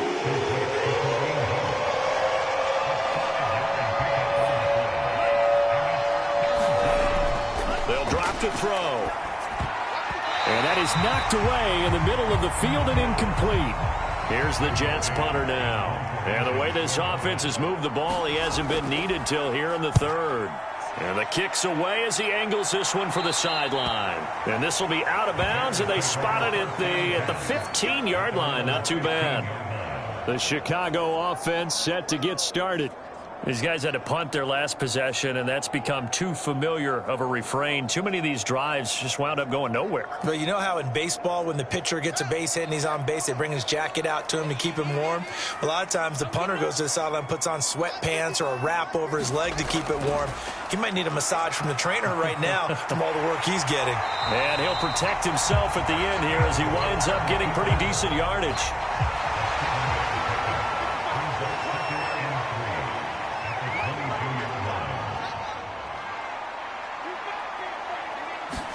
One play action. Fields.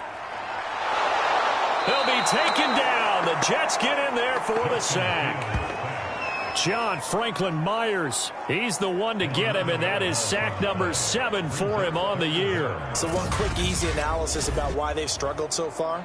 They keep putting themselves in 3rd and long situations. They just took another sack right there. And the offensive film session tomorrow may be a little longer than it normally is. Not a lot of positive grades will be handed out thus far.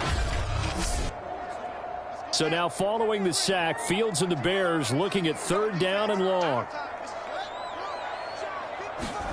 Now on 3rd and long, they'll look to throw.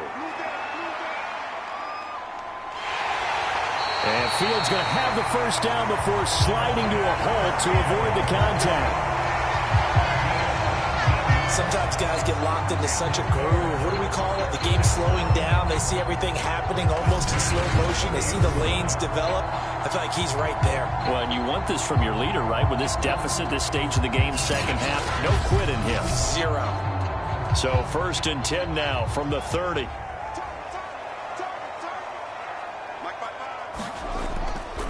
Now a give running left with Montgomery.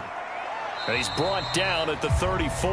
Call it a gain of 4. I feel like I could see what he was thinking on that carry. Wanted to follow that big tackle through the hole. Ended up only getting 4 yards on the carry. I think he had designs on that one being bigger. Line of scrimmage, the 24. This is 2nd and 6. Fields. It's a short one here, complete to his tight end.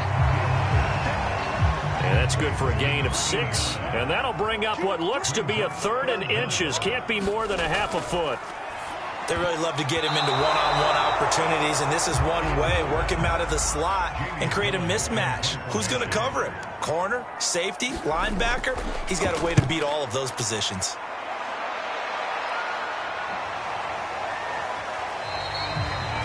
It'll be 37 yards there on the punt. So here are the Jets now to take over. They defeated the Patriots last week, now looking to make it 2 in a row here as they come up 1st and 10.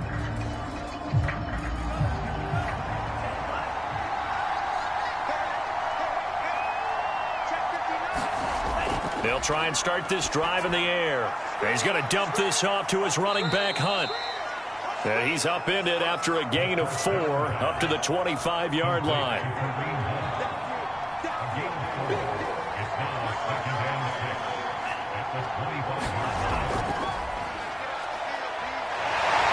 And he's going to be met at the line of scrimmage and taken down.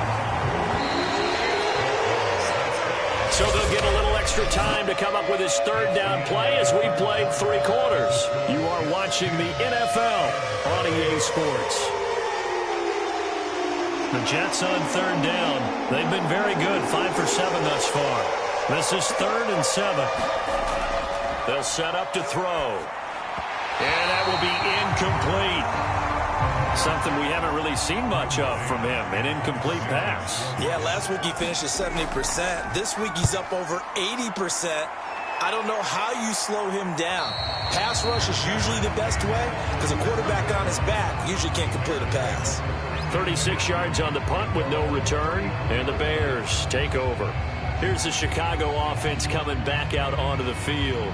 And you're still in this game. I mean, yeah, you haven't scored. Offense obviously has struggled, but you're only 2 scores down, so all hope not lost. Not at all, because we were talking about the NFL, and teams can score fast in this league. Quick strikes, you're right back in it. You're exactly right. Keeping hope alive. 5 yards on the catch there, brings up 2nd down.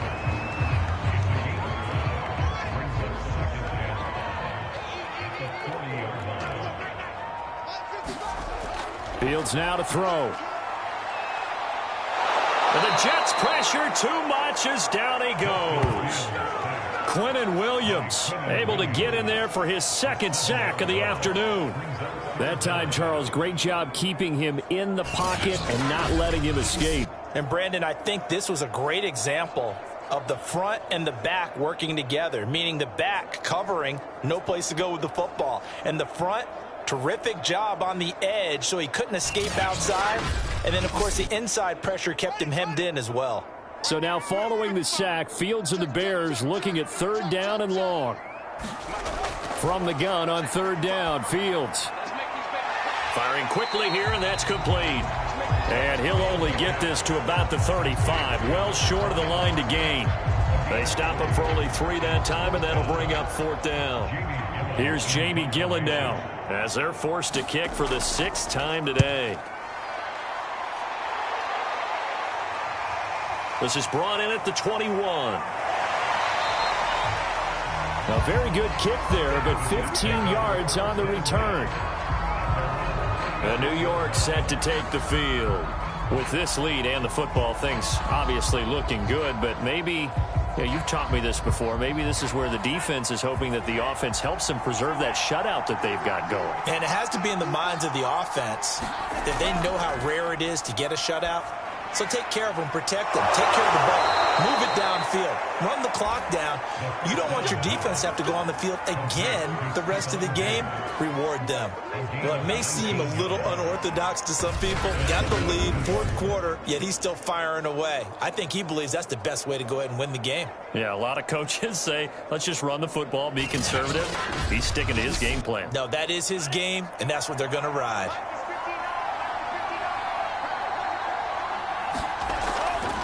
They'll run on first down. Hunt. And he is met quickly in the backfield.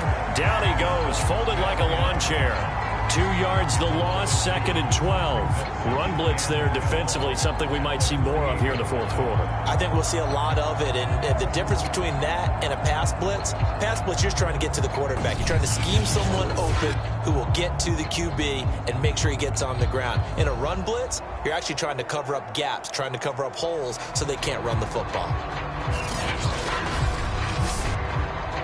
So the first down run lost a couple. Now they come up 2nd and 12. He'll look to throw. And that is incomplete. A lot of force bearing down on him there. He could not hang on. It's 3rd down.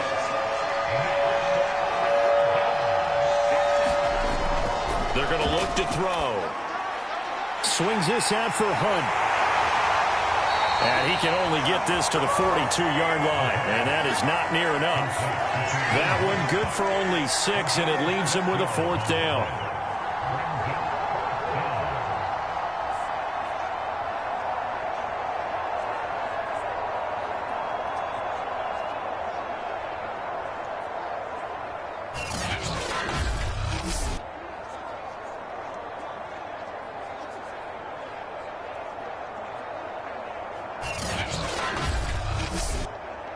So on 4th down, out trots the kicker in a big spot here.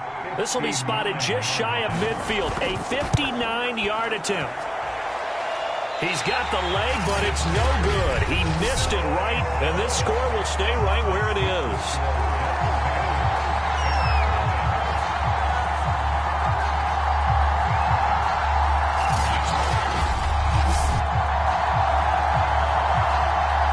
Another drive coming up for this Chicago offense.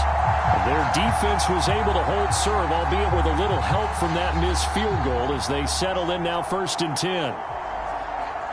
Now, Charles, all things considered, I guess that's not a critical miss at this stage, is it? No, but still everything helps when you're trying to finish off a ball game. And you're right, not critical in terms of the scoreboard and the team, but the guy with the golden foot, he knows he's only as good as his last kick. So after the incompletion on first, now 2nd and 10. Now it's Fields. And this will be caught by Mooney. And they get to him after a gain of 6 to the 46. The Bears on 3rd down. They've struggled to the tune of 2 for 8 so far. This is 3rd and 4. And he'll go down, but not before getting this inside the 30. On 3rd and short, not only did he get away from the rush and pick up a 1st down, he picked up a whole lot more than that. And how did he get it done? Evaded the rush, kept his poise, and then how about him directing traffic as he moved downfield to pick up extra blockers? A really nice run.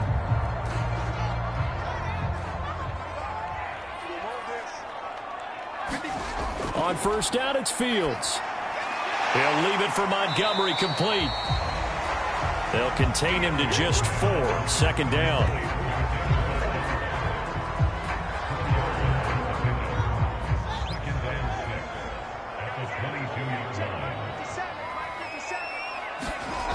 Back to throw. Fields. Eluding the pressure right. 6 yards there off the scramble, but it'll still leave him with a 3rd down.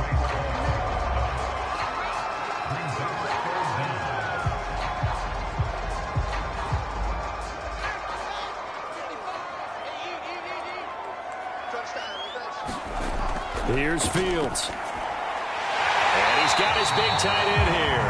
And he'll be brought down with the first down and a late flag here, too. And he may get a few more tacked on for good measure. What's the deal, y'all? Give him the yardage on the pass and half the distance to the goal line. Because they're inside the 30, so now you don't march off the full 15, right? You have half the distance to the goal. In any event, that's precious real estate given up. So the face mask moves him closer, and now first and goal. Out of the gun, Fields. His throw incomplete. Line of scrimmage, again the 4-yard line. Second and goal. Montgomery. And the reinforcements come in as they're going to stop him behind the line. It'll go as a loss of a yard, and it'll set up third down. There's no question that coming into this game, this defense was pretty vocal about his desire to take this running back out of his game. And all that pregame wolfing has turned into results.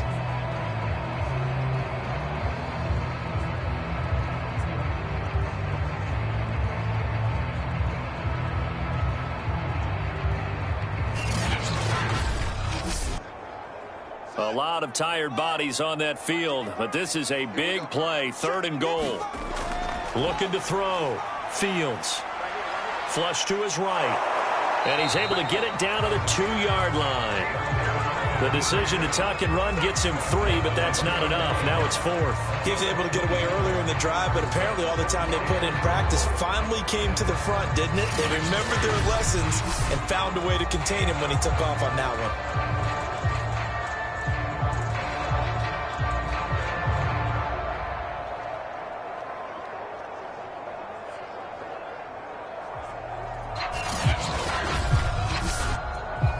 So on 4th down, out trots the kicker in a big spot here. From the right hash at a bit of a tight angle. Santos' kick is up and through. And they get themselves on the board here. It's 10-3.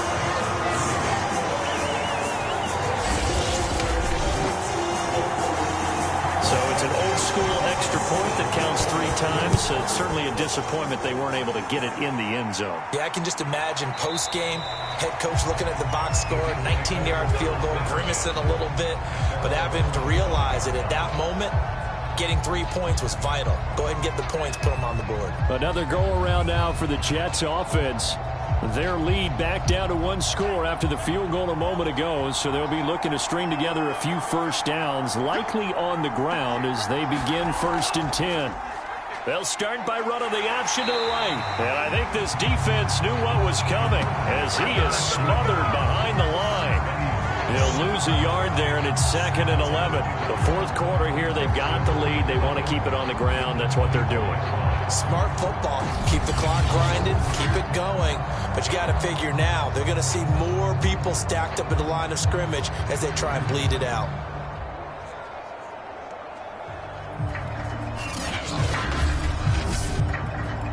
A loss of a yard there to start out. That leads to a 2nd and 11.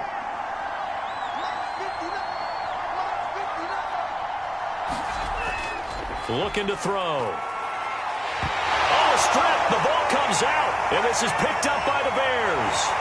And they bring this one back. A fumble return for a Bears touchdown. So they were down by a touchdown, probably just hoping the defense could hold them, maybe force the punt. Instead, they force the turnover and take it into the house. Well, the plan was perfect. That's exactly what they wanted. Instead, they got a lot more than that. Big-time capitalization by taking the ball away and putting it in the end zone.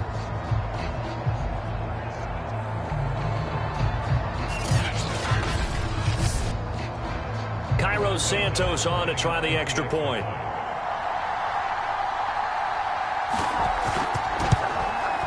And we are tied here in the 4th quarter.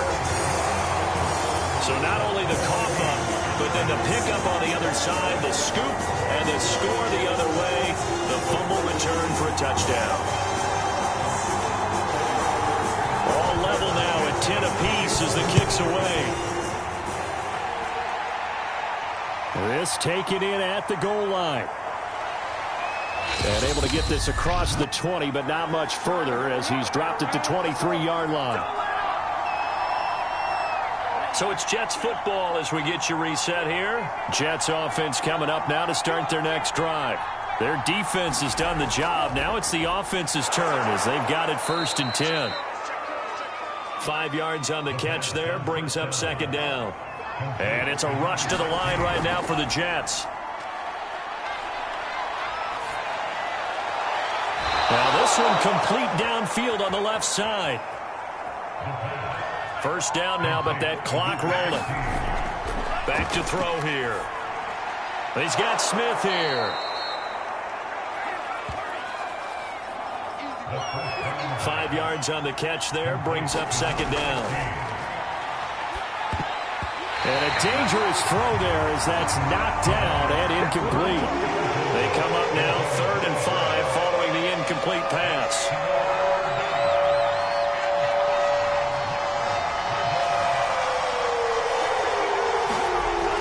They'll stick with the passing game as he looks to throw. And taking it across midfield and just shy of the 40. That's exactly what they were looking for. If they get another gain like that, they'll be right there in field goal range. And the tension building.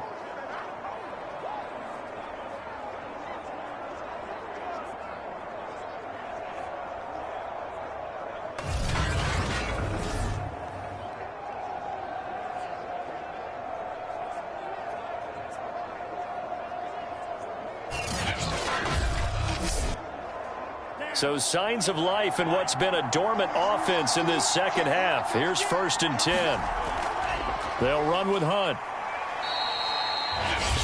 Now the Bears going to call the first of their timeouts as the clock will stop with 37 seconds to play. 5 yards remain on 2nd down.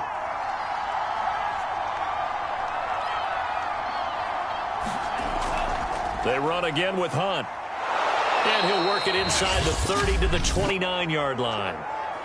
Now the Bears going to use the 2nd of their timeouts as the clock will stop with 33 seconds remaining. On 1st down, it's Hunt. And he can only manage to get a couple. 2nd and 8 coming up. The Jets are going to use the 1st of their timeouts as the clock will stop with just under 30 seconds left to go.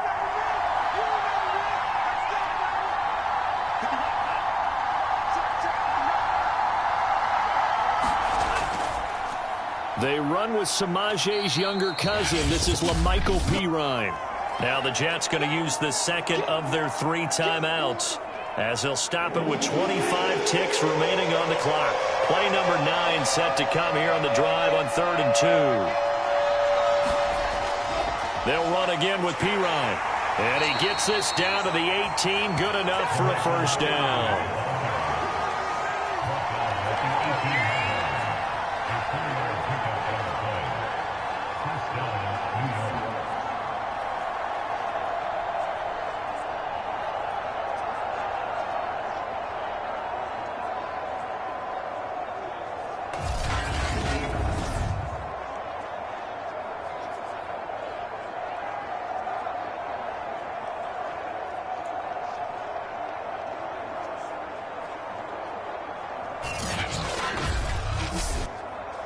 So now one of the biggest kicks of the night is forthcoming.